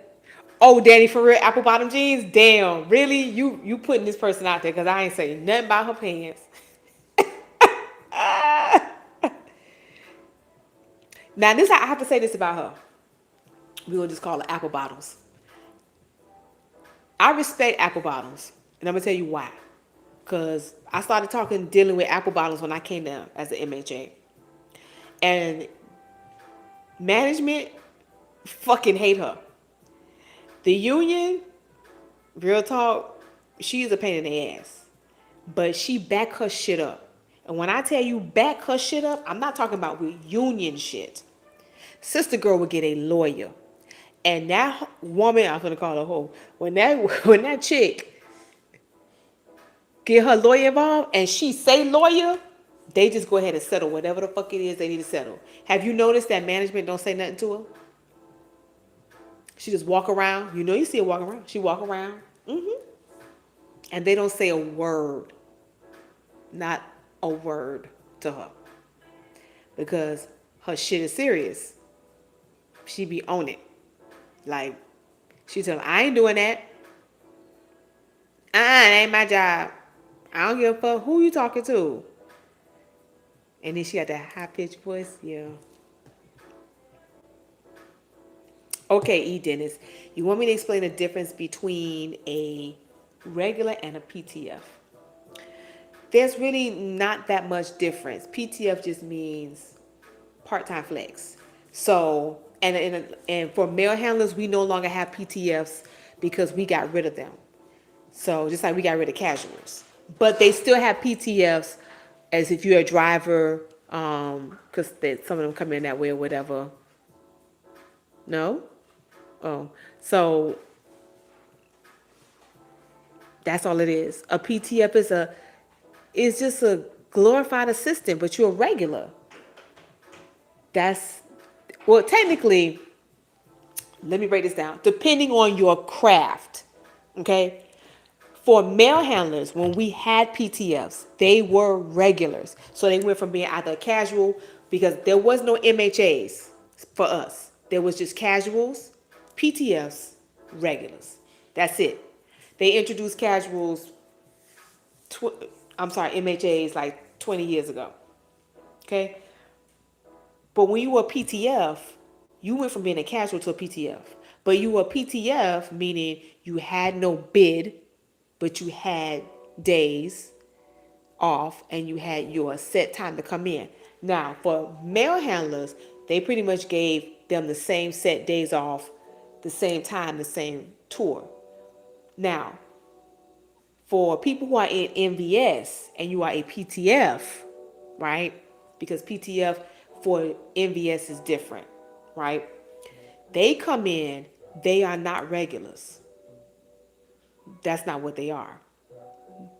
So they're drivers, but they're not regulars. And if you know anything about being in MVS or being in transportation, when you are a regular, your bid is your route. Okay, so if you take a bid and it's for 45th Street, that is your route that you do. You keep that motherfucking route until you bid out or you retire or die. Now, PTS pick up the slack and do whatever's available. They are given a route sometimes, but if everybody has a route, they pick the slack up. But at our location, we have PTS who have routes. That's what they do. But PTS aren't guaranteed a 40-hour work week as drivers, not as mail handlers, because they were killing them. They were killing PTS in the mail handling craft. But for drivers, and we still have PTFs at certain locations. At my plant, we still have PTFs. But the way it works is that if a bid comes open and say somebody retired out, because most drivers are going to retire out because they ain't going no fucking way else unless they're going up the ladder in management for transportation, right? So let's say a bid comes open. So what happens is that bid is open and then the regular drivers get to choose. So if somebody decides to bid, and remember, everybody take a slot, take a slot, take a slot, take a slot, take a slot, take a slot, then you got one empty ass job. Then that PTF can get that. Now at my location, they shit weird. I don't. I've been trying to figure this shit out, and even talking to like the representative for the union for the drivers. I don't get it. So that's not how it works. Oh, and also too, remember, you have level 7 drivers, level 8. So allegedly, at my location, a level 7 can't get a level 8, or a level 8 can't get a level 7 bid route, whatever the fuck. I don't understand. Is stupid. But that's the way it works. So if you have a regular, but he's a level 7, he can't go bid on a level 8. Y'all get it? But a level 8 can bid down. Y'all get it? Okay. If you a level 7 regular and a level 8 bid come open, you can't get that bid because you are level 7. But if a level 8 wants a bid that's a level 7, he can bid on it. So unless that stuff happens, a PTF is not going to get a route, which means he won't get a bid, which means he won't become a regular. He or she, because we have a lot of women who do drive. It's weird. Now, Our location, that's how it works. Now, is it supposed to? Baby, I don't know, because I don't know nothing about no drivers. But because I hear the banter and I do speak to people, the shit don't make sense to me. I'm a mail handler. We are the same level. We're level 4. Unless you are a tech or you are a driver. Like me, I'm level 5. I can bid on whatever the fuck I want, and a level 4 can bid on a level 5 is available. There's no stopping. There's no doorstop there for that. But that shit is weird. Do we still have a yard jockey? Escobar, 410 Baltimore. Baby, hell no. Nope. No. I've been there for a minute. Never saw one. I know up north, especially where you are, New York, New Jersey, Connecticut, they did have yard jockeys. Amazon have yard jockeys. Yep, that's their only job. We don't have them, and I think if you at a plant where they still have that position, hey, more power to you, because I've never seen one. I've heard about them. It's like a myth, but I don't know. I think Miami still has. You know what Miami would? Miami PDC would have a jockey because it's a big facility. It's Miami. But Miami has like several. Miami, PDNC, Royal Palm. We used to have one in Miramar, which we call South Florida, blah, blah, blah. So, but I ain't never seen that shit. Danny said, what was that?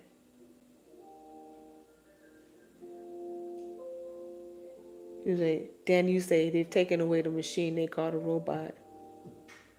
Taking it away where? Where did it go? It was in the back. It's like a robot from 1979. Damn, Danny. No, the joke is we are the robots. I did see the robot. I just seen a piece of it. How you know it's gone? Now listen, the plant manager did say, well, her lying ass, talking about that the civil engineers have to come into the building so that they can install the robot, the right fit. How you going to install the robot when the bundle sorter number one car crashed the other night with 5 cars? And if you work in a bundle sorter, that lingo I just used, you would understand it. If you don't, you won't. So the car crashed, and the whole track was fucked up and twisted. And it was down for the rest of the night and the whole half of the day. So, I don't know. Okay, Fran J, you said, how can I have faith my PM with my PM when he is being investigated for relationships with baby, listen. Fran J, I know you've seen some of my videos, baby. Investigation with a clerk? Huh?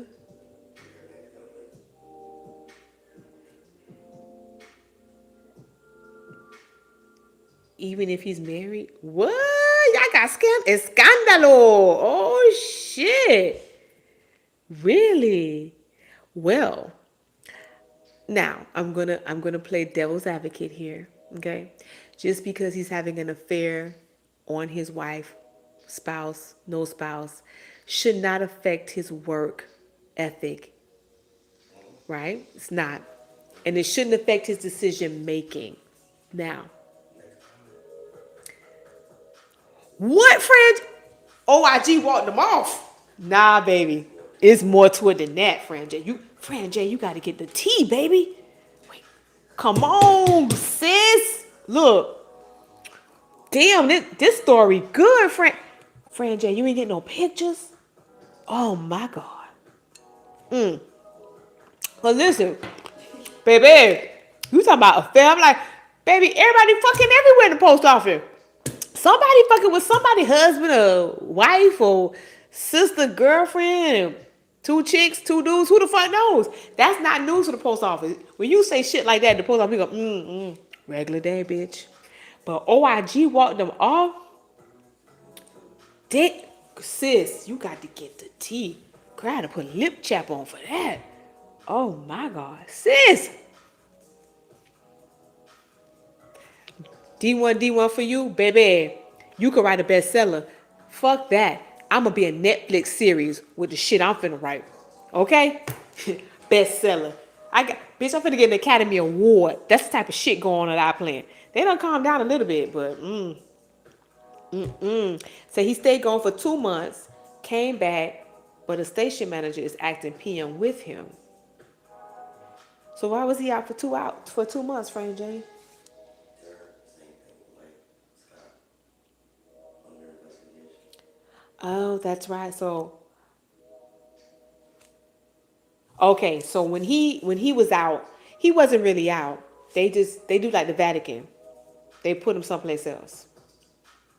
So he was sent someplace else to do a detail, because that's what they call it.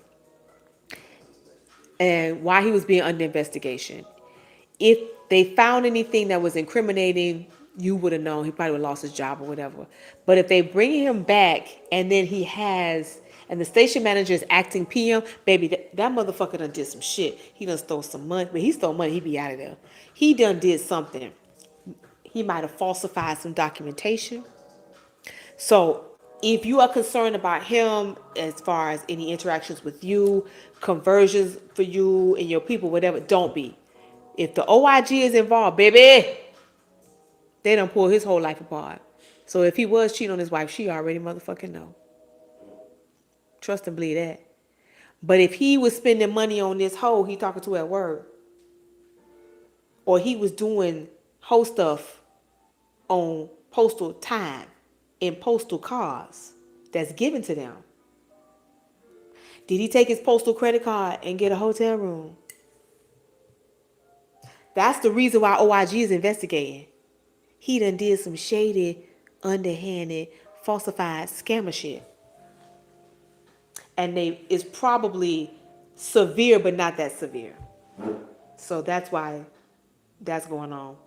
So I wouldn't be worried about it. Trust me. They doing a hellified investigation on his ass. What? D1 for you? Two pregnant by the same. What? Boy.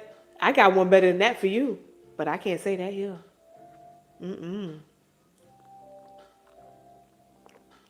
Y'all, ooh. They talking about, come on, friend. That's all friend could get. Don't be beating her up for that. He did a detail in Memphis a year ago. You know what this sound like to me, Fran J? You know what it is. I gotta spell it out. Sexual misconduct. That's why he went to Memphis for 1 year. Some type of sexual misconduct went on. And maybe the affair with the clerk didn't work out too good. Maybe she got pregnant. Maybe he decided he didn't want to be a daddy. Not a father, a daddy.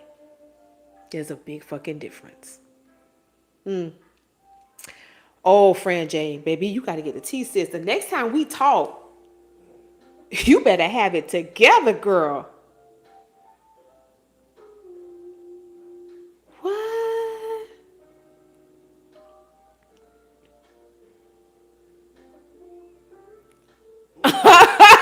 Danny, damn. Damn. I know, but like, damn, Danny, you got to put us out there like that? Who got walked out?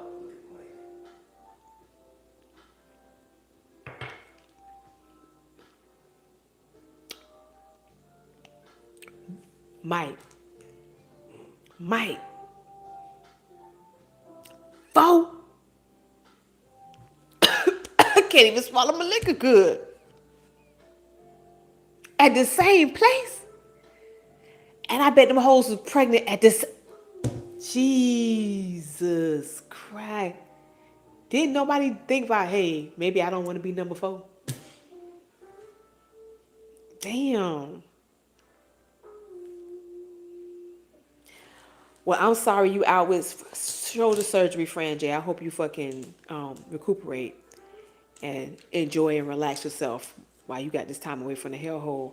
But honey, if you get any information, think about us and give it to us, cause baby, you got a mini series. Damn. Walked out, And then you might, Jesus Christ, that sounds like a goddamn Tubi movie. And I don't even watch that shit. Jesus Christ. He says, and two fought on board food for Over him, he must be golden, must be dipped in gold. I ain't never met a motherfucker yet like that. I ain't fighting nobody for no man. You want them, sis? Have them. Uh-uh. Mm-mm. Damn. Hello to you too, Rasul. Let's see. Okay, so D1 for you. You said SDO wife at plant. The three baby mamas get hired for Christmas every year. Of course they do. You will hire your baby mamas too. Bitch, you gotta help out with these goddamn Christmas gifts, ho. And then you wanna try to be slick. You filing your income tax, bitch. I ain't giving you no money. I hire them bitches too. Come on now. Oh, here go another one. Danny, you say Fran J can on her own YouTube channel. Listen, her shit'll be crazy. No, you didn't say that thing was thangin'.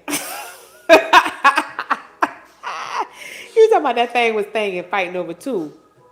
The two of them fight. Listen, we we done toned down. We not that rough. Stuff does happen, but compared to like some of y'all, but a lot of our stuff be like, we don't get fights. Everything is sexual. There's a lot of sex going on. But it's consensual adult sex. Just in places that it shouldn't be. And people getting caught. But we don't really fight. Well, I take that back. We did we have attempted fights and we end up breaking them up. Now sometimes they leave the property and we don't know what happened after that. It's not my problem. And neither is the post office. But mostly if we do have an incident, it's usually verbal at our location. And it doesn't get to be physical because we end up in some cases breaking it up. Or if we know the person that may have a beef with somebody, we try to be like, nah, this ain't time or the place. I want you to keep your job. And it's usually because somebody is an asshole and they stupid and they do stupid shit and the other person want to beat their ass. That's usually what it's about. They don't like them. So you said the plan is a meat market in Louisiana. Baby, are y'all burning up down there? Because we burning up here. Jesus Christ. Motel 6. Hey, D1, how you know about the Motel 6? Now I'm gonna give you, there are places at our plant that people go to. Now, when I first started there, the it wasn't even the back of the parking lot. It was wherever. I used to walk to my car, and I done did 12 hours, and it's like 2 in the morning, 2:30, and you look and you see cars in between the sea of other cars. Like one car over here is shaking and rocking, and one car over here is shaking and rocking. I'm like, well, god damn, like I just want to get to my car unblinded. I just want to go home. I'm tired. Damn, really, Danny? The USPS network channel, JH, Mr. P, Miss K, and coming soon, Fran J. When her shoulder heals, remember she at home, so she got to heal her shoulder up first because she had surgery. Escobar, you said Baltimore, y'all have fights, sex, and drugs. Well, damn. What? Sex and drugs? What the fuck are y'all doing? Mm-mm. That is crazy. We won't have drugs. You know I'm in Florida. We transport them. We don't we don't do drugs.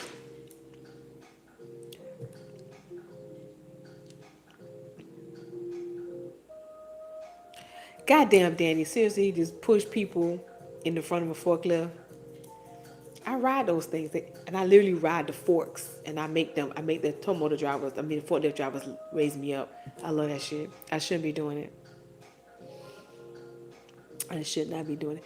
But I think, especially with the post office, there's a lot of relationships that be going on, a lot, and we all are adults, right? The majority of us. Some of us may look like we're adults, but mentally we're not. And when you decide to do something with somebody, that's between you and that other person. What I don't like is if a person is lying to another person or they just fucking crazy and they decide they want to be crazy everywhere. But what I don't like is how you have some of these people, and the majority is men, so don't be mad at Miss K because you know I'm telling the truth. The majority of them are men, but these are weak-minded ass men because only weak men prey on fucking hoes. How you got four hoes in one location? How? Because you're weak and you're inept. You're lacking something. So you need four bitches. And sooner or later, some of these hoes should have caught on. So we only got three tours. So motherfucker, you got a bitch on every tour, but tours overlap. But you got to make sure these hoes in different locations in the building. Hopefully the building is big as fuck. But I don't like men who prey on women or men who prey on young girls that come in, the fresh meat as we call them. Because that person don't know nothing about how grimy that motherfucker is. That motherfucker don't fuck with how many holes in the building. And this person comes. But a lot of times what happens is, and this is where the women come in, because y'all trifling as fuck too. You don't educate this young girl and tell her who not to fuck with. Now, in a lot of cases, some of us do because I've done it. But what happens is because legit that came in the building smelling her ass and thinking she the best damn thing since sliced bread because she's never got attention before. She think you hating. Oh, Miss Kate is telling me this shit. She hating because she old and she can't get no. No, baby, I don't want them. Because if I wanted them, I could have them. I don't want them because they sorry trifling and they dicks a little. That's why. Okay? But that's what happens. And then when they get slutted out by this supervisor, because it usually is, or MDO, then they want to come back to you. Little bitch, I told you what to do. You didn't want to hear me. You thought your shit didn't stink. But once again, it still goes back to the man. Why do you need to fuck with four hoes in the building? I could see maybe two now. But four? Three bitches and you? Y'all make a fucking damn a musical group. The hell is that? D1 for you. Are you serious? They just friends seeing where things will go. All of them friends then? Are the four not friends? You know what? Don't start your shit, Danny. I ain't in the mood for you. Oh. Now, Herrick, you said you tried a relationship at the post office, broke it off with her 2 weeks later. Now it's just weird and passive aggressive. Good thing I never got in. What you mean weird and passive aggressive? Was there some things that were said? And, but I don't know what y'all would have said, because if you said y'all never got intimate, y'all just started talking. Was her behavior or her demeanor in the talking phase passive aggressive? Because, sometimes you run up on these alpha females. We horrible. So maybe, I don't know. But hey, she'll get replaced. You might see somebody else in there you like.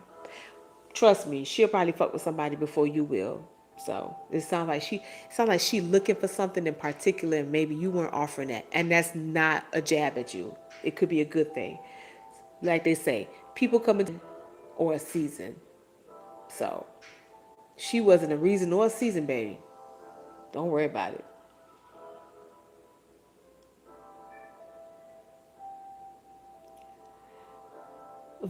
Vienna, you know what? Don't start your shit, D1 for you. I ain't in the mood for you. Mike S said, my mama always said to me when I got my first job, son, you don't shit where you eat. Yeah, I said the same shit. It's so true. Much people in my plant got bodies. Now, I'm going to say this. I was raised the same way. Don't shit where you eat. But if you're going to do it, because we all grown, and especially working at the post office, we're there 95% of our fucking life, like of our time. I met some of my best friends in the world from working at the post office that I'm cool with every day, all day. Better than family, better than friends, because you're there with them every day. Them the people you bullshit with, lollygag with, sometimes cry with, cuss a bitch out about with. You're there all the time, and that becomes your family. There's somebody there that might be like your father, like be like your mother. You know, I'm the auntie, I'm the bougie one. Just want to let you know. You know what I'm saying?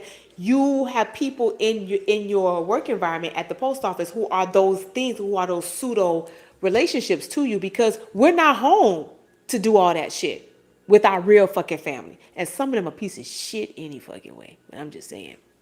So when you develop a relationship or a friendship with somebody and you realize you have a lot in common, and then you start talking, and then you move forward, that's between y'all two. And it's the way you handle it. There are people that work at your location who you know fucking around, or they've been dealing with each other for a minute, but you never see them. You just hear about it. You never see them together. They walk past each other like hey, what's up, my nigga, what's up? Because grown people know how to handle their business. The ones that you see acting up, they're childish and they're immature. I ain't fighting that damn bitch who got a baby from the same motherfucker I'm fucking. I'm not finna fight her. Bitch, I'm going to child support before the rest of you hoes get there. Cause you know it's by percentage to get my child they bread. Cause he a sorry ass motherfucker. But, and there are people who can go in the post office and work, deal with each other. It can break up, and you never know. Ain't nobody bad mouthing nobody, but those are grown people. We're discussing immature, sniveling invalids. That's what they are. They can't handle grown people relationship. So, and then, like I said, you got 3 girls, 4 girls, 5 girls. Mentally, there's something wrong with you. Honestly, I would put that on the same level as like fucking stalking or rape or something. You are mentally incapacitated in order to prey on different women. And usually when men do that, they prey on them for different reasons. They have their own particular reason. You say you wonder if the MDO has met his quota for the year. Which one? Which MDO you talking about, Danny? Franja, you say your boyfriend and you worked at a plant together before you started there. I was able to keep it under wraps for 6 months. Them nosy. Yeah, girl. Listen, the hoes are just as worse. When they see fresh meat, especially in the post office, it's a lot of women. The women kind of outnumber the men. We really do. There are a lot of us. So when you have the majority, I'm looking at cooch all day, not looking at man, and new dude come in, I'm like, the greedy hoes be like, oh girl, who that is? I wonder if he got kids. Well, he got baby mama. He divorced? He single? He widow? That shit does happen. They want to know, and they'll start asking questions.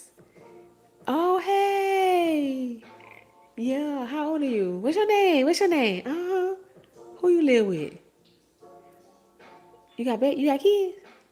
Then they be trying to put the shit together. They be looking at their cars and shit because they want to know, okay, if he drive a certain car, then that means he don't have kids or he got this or he got that. So when you have a relationship and y'all had a relationship before you came into the post office and you still trying to keep it on the wraps because you really don't want people to know your business, which is fine, which it should be that way. Hoes and dudes, when you new meet, they want to figure out who you is. They want to know what's going on.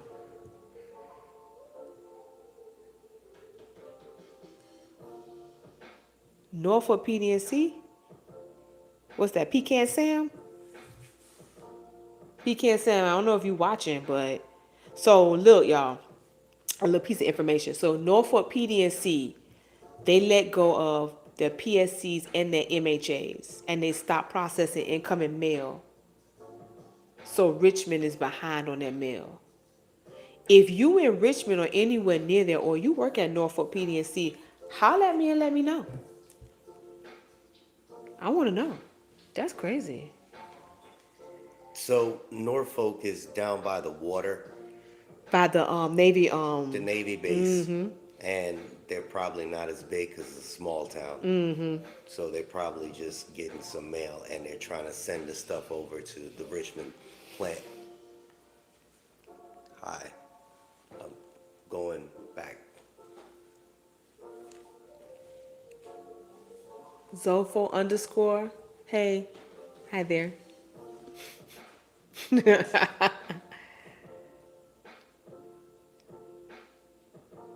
Damn, Dan, you talking about can he sign up? Can he sign up for life changing events for his benefits?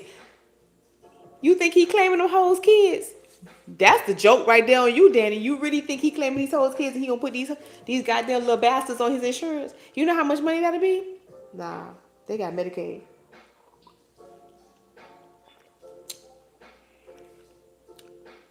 You was an MHA, he was an MM. Now I'm gonna tell you, let me give you something that y'all don't know about Miss K. The same thing happened to me, right? So I came in as an MHA, and at the end of my first year, right, we had Christmas rush. So my husband at the time had applied at the post office for a secondary job to make money. He got hired. He was a clerk. He was not a holiday clerk. He was a clerk. So, and he came in different times. So he would come in at 7 in the morning to 3:30. I came in at 1 o'clock in the afternoon, right?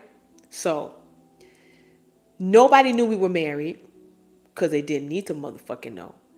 Nobody hardly saw us together because of course our time difference. But we would have lunch, but we had lunch in the car. We weren't trying to hide from nobody. That's just the way it was. We didn't want to be dealing with people. So towards the end, and he had a lot of overtime because that year they gave him plenty of overtime. So he kind of overlapped into my tour and I would see him. But nobody never knew he was my husband. Except for people who my friends at work who knew my husband. Because he was not a postal worker. That was not his background. He worked there specifically for money for Christmas. Miss K money at the time. Anyway, so we started having lunch together. And people were like, y'all look alike. So they thought he was my brother. And I was like, ha, that's my husband. That's not my brother. But nobody knew. So at the very last day that he worked, because he extended it that year to work for he worked almost January 20th that year for the holidays. The last day he was leaving, a supervisor he didn't like and cussed him out, which is also another supervisor I didn't like and had cussed that motherfucker out previously, was like, are y'all brother and sister? Because y'all look alike. So my husband at the time said, no, fool, it's my damn wife. And he looked, and then you know how people are in their mouth. So it got over the whole building. They was like, oh my God, Miss K, you had your husband working here? You ain't say nothing? Baby, you don't need to know nothing. All I need is my check from him. Y'all not giving it to me. So you keep your business to yourself. And even if y'all dating and y'all want to have lunch together, friend, have lunch with them. You know what I'm saying? But, you know, them girls in there and them men, they thirsty as hell. Danny, not Florida Kid Kill. I'm not playing with you, Danny. I'm not. I'm not playing with you. Listen, we've been sitting here chit chat for almost 2 hours, and y'all ain't giving me no thumbs up. I'm about to shut this down. Then y'all playing. All y'all need to give me a thumbs up. I ain't in the mood for y'all. Zofo underscore. This sound like you flirting. All the good man needs is a good woman. Okay. Would you say Zofo underscore Pitney Bowes taking a lot of work from us? You know, I don't know the capacity of Pitney Bowes at certain stations. I know, and at certain plants. I know at my plant, Pitney Bowes picks up the Amazon return mail. But also, remember, Pitney Bowes does pre-sort, and then, but they use our shit. So they use our trays, our MM trays, and they use buckets to process whatever, and it's supposed to come back to us. Now, in other places, I've heard that Pitney Bowes, you better put your thumbs up, Danny. I'm going to break your thumb when I see you. I know that Pitney Bowes does more than that. That they're actually coming to stations taking mail and running it. Where I am, I haven't seen that yet, but I have heard and was told that they're doing it at other locations. How much of the work that Pitney Bowes is doing, you really don't know. So, because each location is different, each state is different. Some people will say that Pitney Bowes is doing all this shit. And then you have people like me, at my location and other locations going, Pitney Bowes don't even pick up 2% of the mail. They don't even pick up any mail. They don't take it to stations or do nothing like that. But some of y'all say that they are, so I don't know. Okay, Ranzel, you said you got put on leave without pay because the supervisor, I guess you said, got in your face or something for disrespectful and told him stop disrespecting me. So that was that your supervisor? But what you mean put on leave? They put you out the building and gave you a time to come back? Because listen, once again, I'll play devil's advocate. Remember the post office has zero tolerance? We know that's garbage, but they have zero tolerance, right? So you, being a worker, can't get in anyone's face. But when you get in management's face, it's worse. They could give a shit if me and you go at it. But once you step and get into someone's face, regardless if you're on the right and they're on the wrong, they are going to always try to put your ass out. Now, if they are being respectful of the zero tolerance rule, if you're on leave, guess what? That supervisor's supposed to be on leave. One go home, the other goes home. So you may need to speak to your union rep. You should already be talking to your union rep if you're on leave and without pay. You need to be speaking to them because if you're on leave without pay and if you're also out of the building, why are you out of the building? And you're supposed to have an II. So if they didn't give you an investigative interview, why are you still sitting at home? If you're at home, right? Okay. And then if you've had your II, you're waiting for them to come up with a decision should have been made by now if you're going to come back. And if you're a regular, baby, you're coming back. There's nothing else they can do unless they decide to get discipline on you and look for your removal, which could be what they're doing because that sounds like some underhanded shit. What's up, G Money?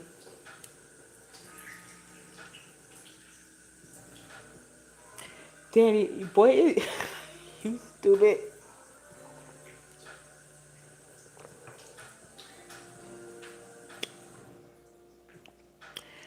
Cali boy, you're not supposed to be using the B word talking about bomb. And even if you come in the post office with a bomb and blow it up, you think they gonna fire you? I doubt it. They do skip steps. Let me tell you something. I'm gonna give y'all a little tip.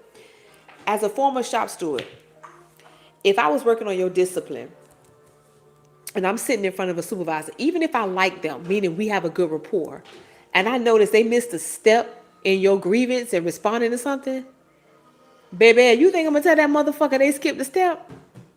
No, because I'm your public defender, baby. I'm trying to get it from the meat. Get your ass saved. So if you skip steps and you forgot to do this and you forgot to do that, you think Miss K finna fucking tell you that you skipped it? No, because when I go ahead and do my, final on my grievance to get the result, the resolution that I want, I'm gonna put in there all the steps you motherfucking missed, and that's why I gotta be dismissed. So management always fuck themselves some kind of way. Always. Exactly. D1 for you said the same shit. Management should not be there if they sent you home. So if they sent you home, baby, and you on leave without pay, I hope that motherfucker sitting at home too. Because that person was supposed to get walked out, especially if they got in your face. If y'all both got in each other's faces. Yep, then they do both get sent home.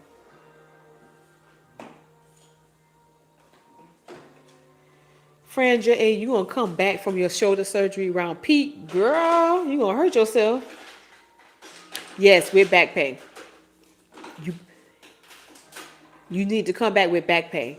So if your if you're out with leave without pay, when you come back to work physically, your shop steward is supposed to get back paid for the days that you were out of work on LWOP. Make sure you get your money. You know what Miss K tell y'all? Get your fucking money. I don't understand nothing but money. That's it.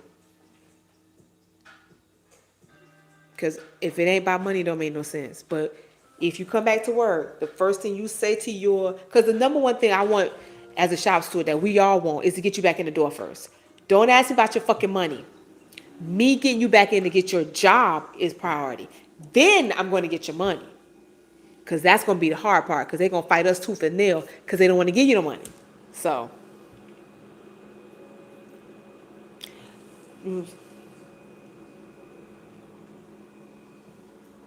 you right too, Cali boy. Get you some EAP. Let me tell you how that shit works. If you go to EAP, because remember, everything is confidential. They can't give your information out. They can't tell them what y'all were talking about. Especially, and I tell this for people who have a supervisor who's being belligerent every day, who's fucking threatening them, and you've been to the union, you've been to your threat assessment person, if y'all got one at your location, and nothing's getting done. I told y'all before, call EAP.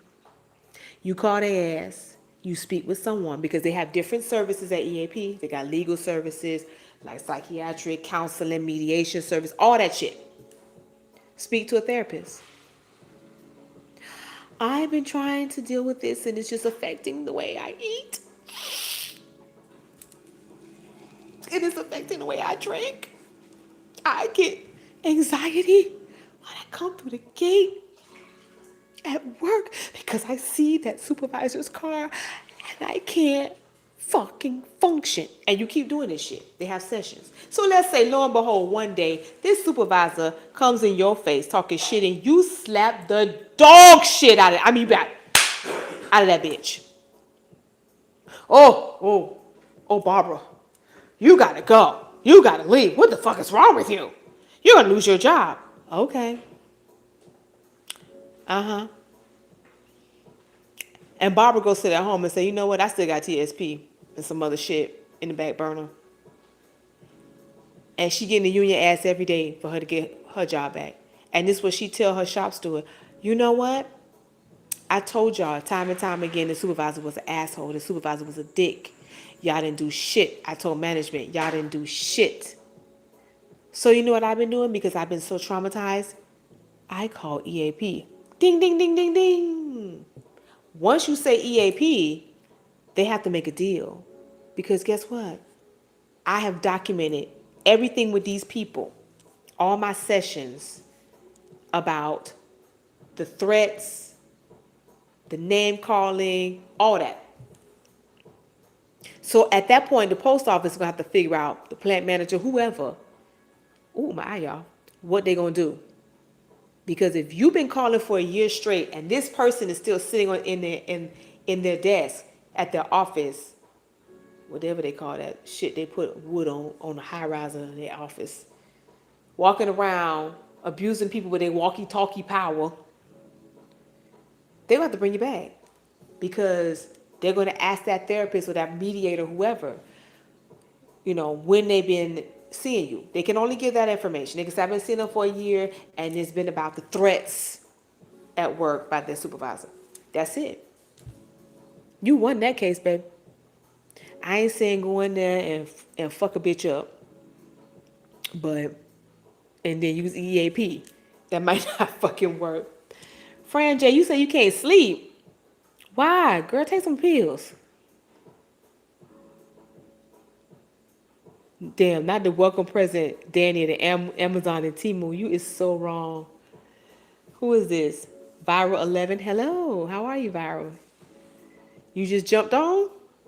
I'm on number 2, baby. You better catch up. I told y'all come with y'all drinky drink.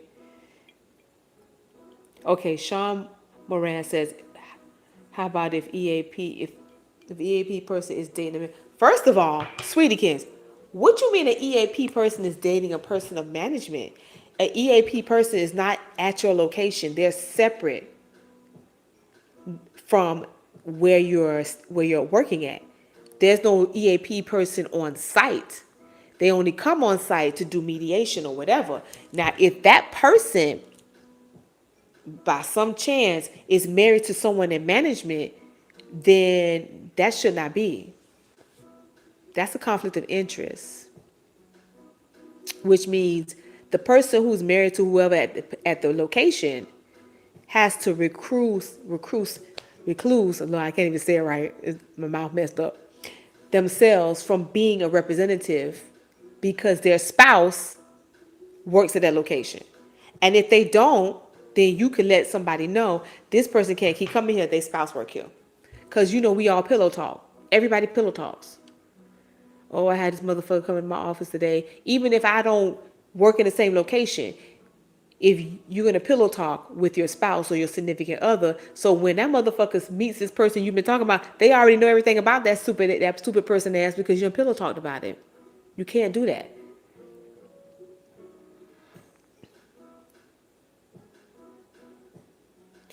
Danny, we say, what's the most craziest light duty restriction you've ever seen?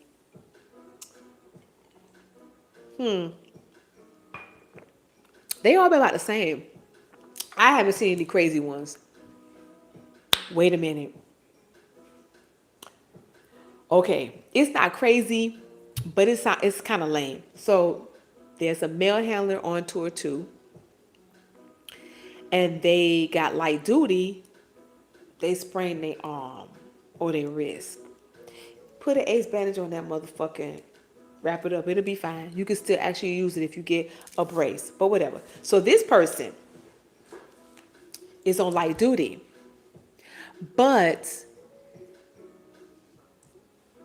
they didn't want to go to the tour they were assigned to. So the way light duty works is that if you're given light duty at your plant, you don't stay on the tour that you're on or the time that you're on because the plant manager or whoever at your location makes that decision.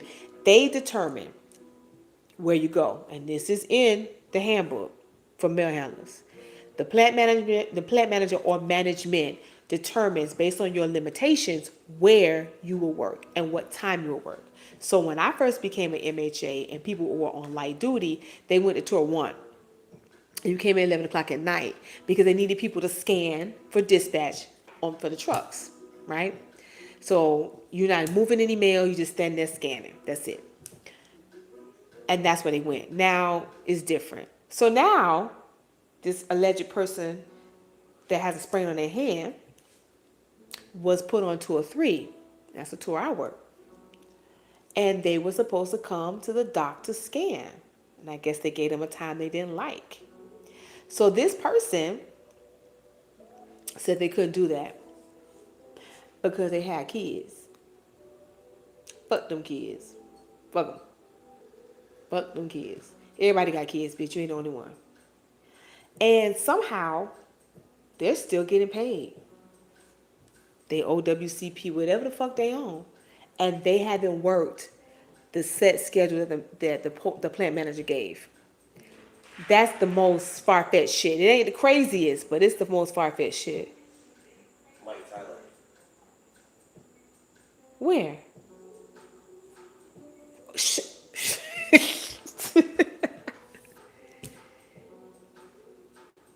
Sean Moraine said they trying to make me retire my name. LOL, Overtime King. Y'all not getting the overtime? Oh my, let me tell you something. The other night at our Universal, we had a lot of mail. They gave 4 hours. They gave 4 hours. They've been giving 4 hours. Some of y'all tell me y'all don't get any overtime or y'all haven't been seeing it like that. I don't know where you at. Especially with this ground advantage, it's been creating fuckery and havoc. And overtime is available. Curtis D, you checking in? What's up, Curtis D? You good? Good. Okay, Ranzo, you said other people said the supervisor had ran up on them, and I was a 6th person he did that to, and management said that. Okay, listen, I'm gonna tell y'all this. No, and I'm gonna keep telling y'all this. I don't give a fuck how many times you go to management or even to the union. They ain't gonna do shit because they all fucking friends. It's an all boys, all girls club. The only way you're gonna make anything stick is calling the police or go to the police department and file a motherfucking report. And then you call and file an EEO. And then you call EA motherfucking P and talk about how you feel threatened. And then watch what happens. Because just speaking to management, and even as a former shop steward, speaking to them sometimes with shit that was going on, it's like you were speaking on deaf ears. Motherfuckers didn't listen. They didn't care. Or they said they were going to handle it. And the same motherfucker I just told you about, you brought them back in here or you put them in the same location. Or that supervisor doing the same stupid ass petty shit and you're not addressing it. So I'm not surprised, but did the other 6 people make a federal case about it? Literally make a federal case. Because what happens is some people start doing stuff and then they get tired of it because they feel like it's going nowhere. You got to keep pursuing that shit. The only way we're going to get out these toxic ass motherfucking supervisors and managers is we got to stay in their ass, or we got to stay in the ass of the people who's supposed to be staying in their ass. Because that's the only way shit going to get done. So Emmy Sound Lounge say, if an MHA is doing clerk work, who files the grievance? You do. The MHA, you. Now, this is what happens. You'll file the grievance, but you won't get paid. Now, who should really file the grievance is the clerk. But what's going to happen is that the clerk probably won't get paid either. Let me break it down. As an MHA, you're doing clerk work. So remember, a grievance is not always about money. It's about the fucking principle of maintaining the craft and making sure that there's a position for someone else to come into that craft. Correct? All right. So when an MHA is doing clerk work, which they shouldn't be doing, even if you're an MHA, I don't give a fuck what they tell you. And some people in some of your unions, they'll tell you, oh, you an MHA, you don't get paid grievance, you can't file grievance. Fucking lies. You can't get paid off a grievance, and you can file a grievance. You're a mail handler. Fuck the assistant part. That's because you just got in the game. But you're still, in the beginning, a mail handler, and you will always be unless you switch your craft. So that means you can file a grievance, which means you can get paid off of it. Now, you probably get pocket change because you're doing clerk work. So the grievance will only be filed generally on paper to say, hey, why is my MHAs doing clerk work? It may not be monetary, but it's just the principle. Now, clerks, the clerk union can file grievances saying, hey, you got MHAs doing clerk work. They crossing craft number one. And then on top of that, it's for them to preserve their craft. Meaning that a clerk or a PSC should have been doing that clerk's work, not an MHA. And then they could file a grievance and get paid. But depending on how many MHAs was doing the work, how long it was, like, look, was it 20 MHAs at one time because they had a whole big section of fucking machines they needed ran, they didn't have anything? Yeah, that'd be a decent amount. If it's a clerk, I mean, an MHA doing clerk work for like 10 minutes, maybe it ain't even worth that. You're not getting no money. It's a waste of time. But the grievances, remember, y'all, it's not always about the money. It's the principle. It's the principle. What's this going on? I can't breathe, y'all. My allergies acting up. Ugh. Sean Moran, he said, at ground zero, the Postmaster General, own backyard. Yeah, it is. They have taken all the property out the building. Our SPBS, our APBS. It only run 2 days a week? Damn.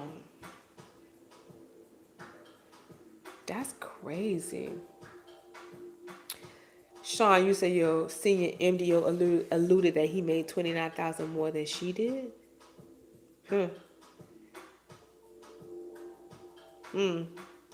Wonder what else she doing.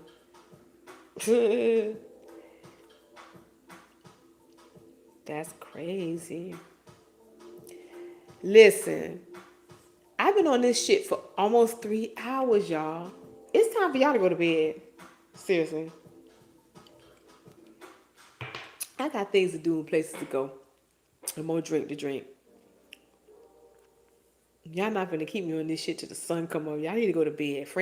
But Fran J says she can't go to sleep, so The Herrick, he said they call all the overtime for custodians on your tour. Even came for some mechanics overtime, but it never works on tour 3. They want the PSCs and MHA strictly to 37. You know what? That sounds like us, but in reverse. So, tour 3, we get overtime, right? Tour 2 barely gets any fucking overtime.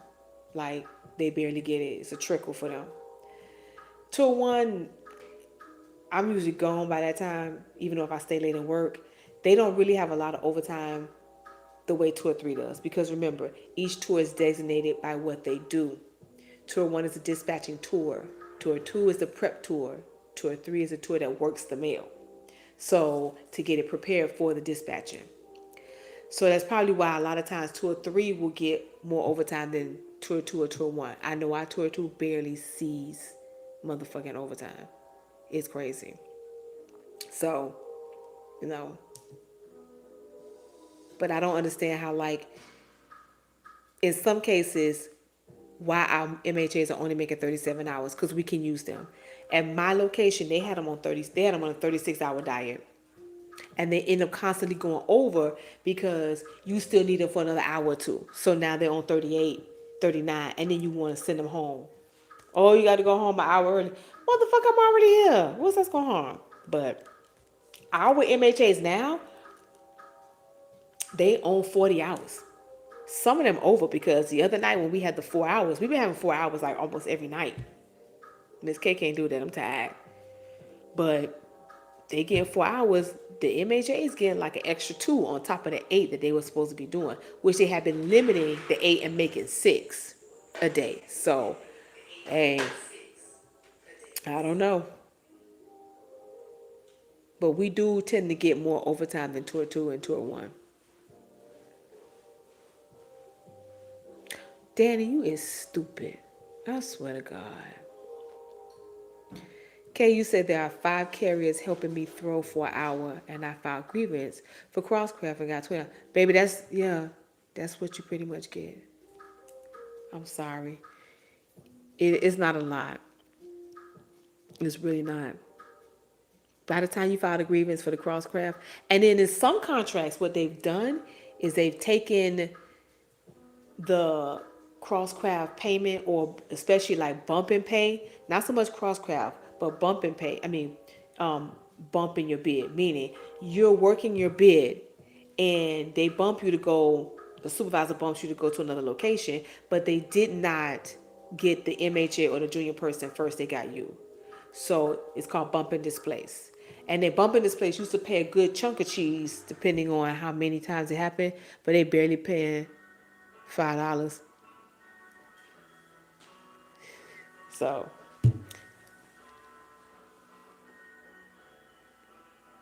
you said, Kay, you in the middle of a case writing the affidavit. Okay. And you filed the EE in March. That's good.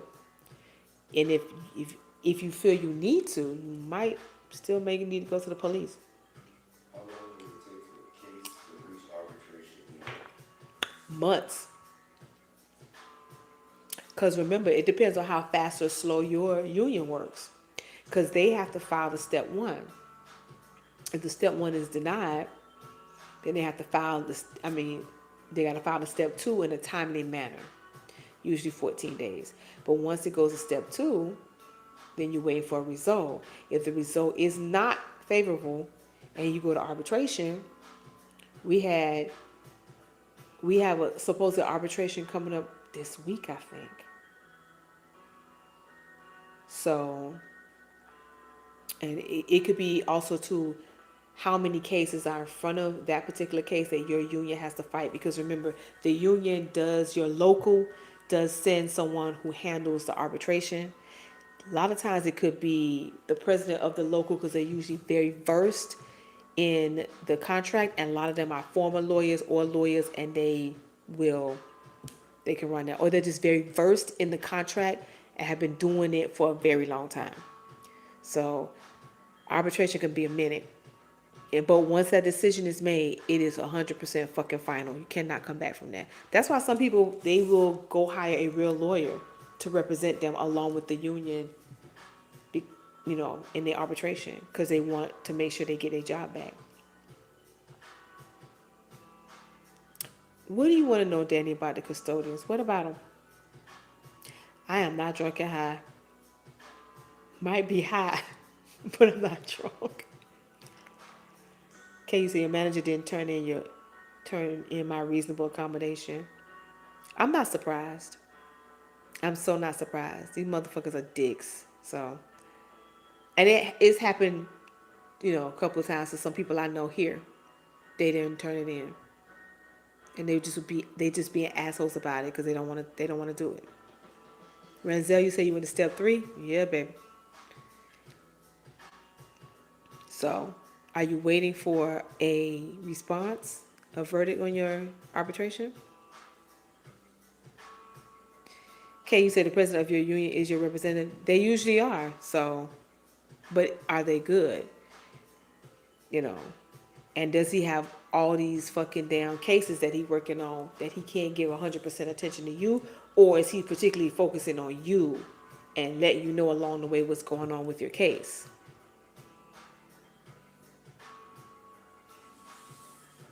Are you in Florida, Renzel? Where you at? Central Florida? Or you in the Panhandle?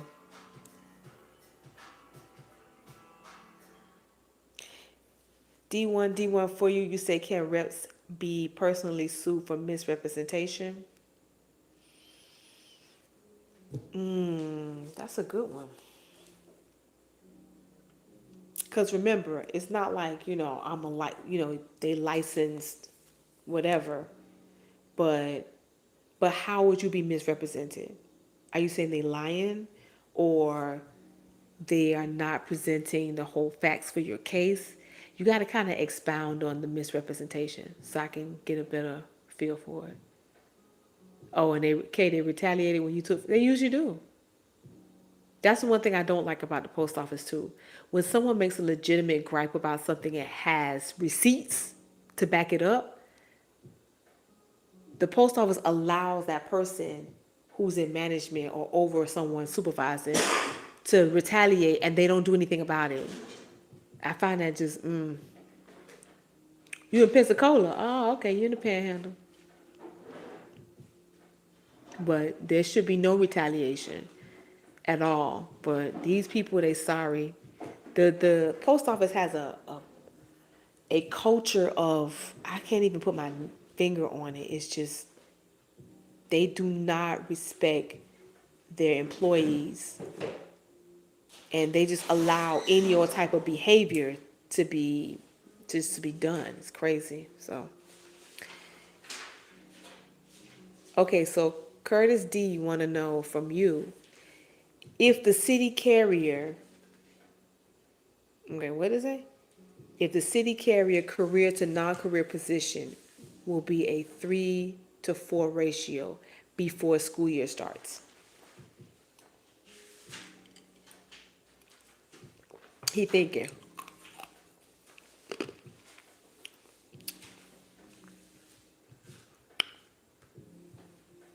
He's still thinking. Did you hear my question? Carriers? Yes, carriers. The career to non-career positions, will it be the 3-to-4 ratio before the school year? I honestly don't know how that works. Carriers, I'm not a carrier. I'm not a carrier either, and he knows some carrier info, but he said he don't know how that works. Oh shoot, K Curtis D, y'all know somebody in common?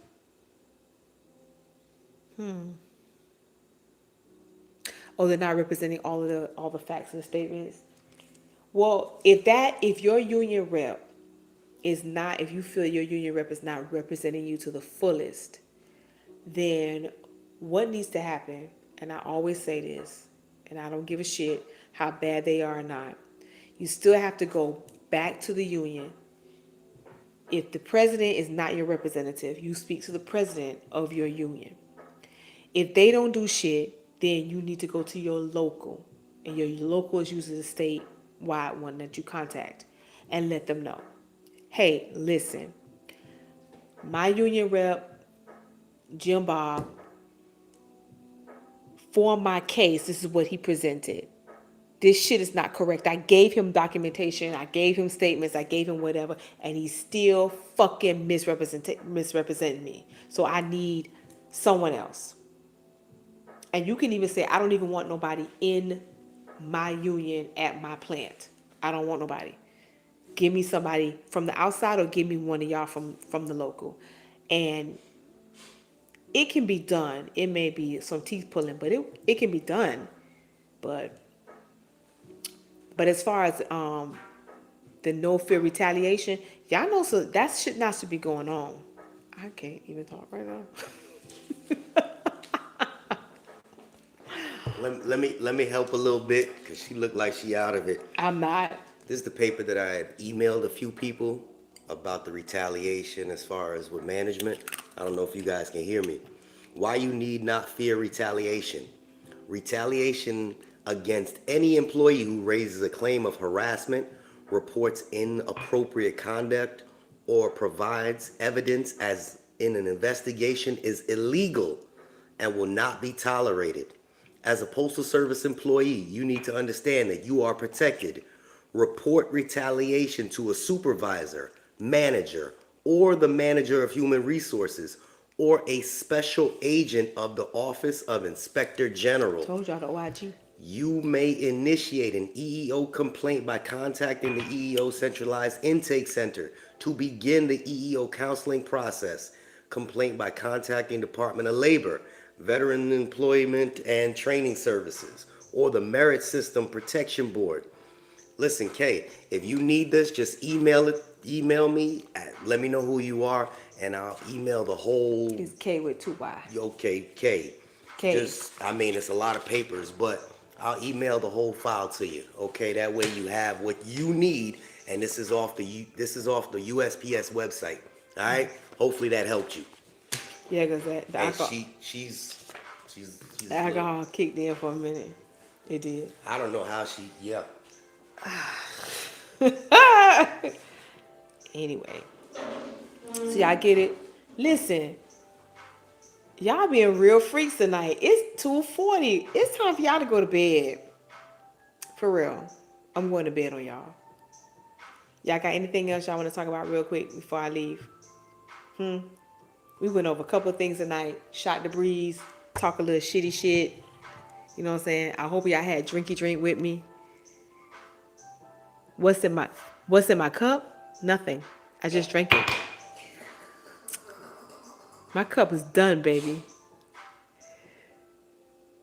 I'm waiting on Uncle Curtis and them to give me some moonshine. I think they might have had gone back to work or something, or they just got tired because they done dropped off. I don't know where they at. She took away your hours and gave you fluctuating shifts, scheduled you late in the afternoon, the next day early morning. Yeah, she was doing that shit on purpose. But I still need you to call EAP. Seriously. You need to document that shit. Make it seem way worse than what it really is. I'm like, real emotional. Because that shit will help you out tremendously. All right, y'all. I'm getting ready to go because you're welcome. Thank you, babe. I appreciate you too, D1 for you. And remember, and Miguel V. I didn't forget. Miguel V. I'm going to message you and I need you to give me your shirt size if you're still awake or you went back to work. And I will send you a Miss K Gone Postal shirt. And you better fucking wear it and take a picture of you wearing my motherfucking shirt. Dead ass. I ain't forget. Thank you, Phi Beta hitters. Oh, Phi Beta. Wait, what school you pledged at? Because is it Phi Beta Sigma? Is that what it really is? Tell me what school you pledged at. You did? Okay. That's good. Long as you did. When this shit happens, especially with harassment and retaliation, they treat this shit like a fucking game. And that's why you have to be documented up. CYA yourself all the time. Because when they come at you with the bullshit, because they're going to say it's your fault, and then try to kick you out or try to fire you or try to discipline you, this when you roll in that shit and play Uno on their ass. You know how to play Uno, right? Draw four, bitch, Uno. Game over. That's how you have to do them. Because if you don't, They're, what they try to do is wear you down and hope you that you forget and get tired and don't want to play the game no more. Nah, play the game with their ass. Play the game all the way. Good night, Danny. Love you too, baby. Cause I'm going to bed. I gotta get the fuck out of here. Actually, no, I'm not going to bed. I'm actually probably finna go out. Yeah, I am. I'm not. I'm lying. I'm not going. Nobody bed. You said how you get in the cut? I will send you my email address, Renzel. I can click on your info, your name, and I'll send it to you. Okay? All right. Damn, Kay, you got a 5 finger back. That's what I'm talking about, sis. Hey, I know people who got them. You have to. The crazy person we were talking about earlier, baby, she got more than a 5 ring binder. She got boxes. That's why they don't like her. Management don't, because she stay in their ass with documentation and paperwork. And if you got to go to the fucking popo and make a report, go to the popo. They hate that. Not Dan, you said good night. You going to bed. I'm gonna hit your ass with the wild cards and the motherfucking reverse, reverse, reverse. Uno, go to bed. All right, y'all. Listen, I had a good talk with y'all. It was a good night. We vibe, we chill, we drank some drink, and we talked some postal shit, and we talked about some regular shit, and we talked about insurance shit, and we talked about whole shit, and baby mama shit, and baby daddy shit, all types of drama tonight. Shut up, Danny. The Leo is loose. It's Leo season, baby. But we're going to do this again. And next time I do this, y'all get ready. Because you know who finna come. I don't know if he watching or not. But we going to bring Mr. P. Oh, my God. Do you understand what's finna fucking go down, y'all? Woo! If you got to get some stuff for your ears because they virgin. And you know, it ain't even going to be me. Well, I ain't going to even lie. It's going to be me and Mr. P together. God only knows what's going to come out of our mouths. Woo! But next time when we do late night live, I'm gonna do it with Mr. P. I'm gonna have Mr. P sitting right here, or maybe right here. I don't know, but we're gonna do it. Okay, y'all. So, listen. Y'all have a good weekend. Be good. Stay hydrated. And you know what I'm gonna tell y'all, right? Love and light. Peace. Good night.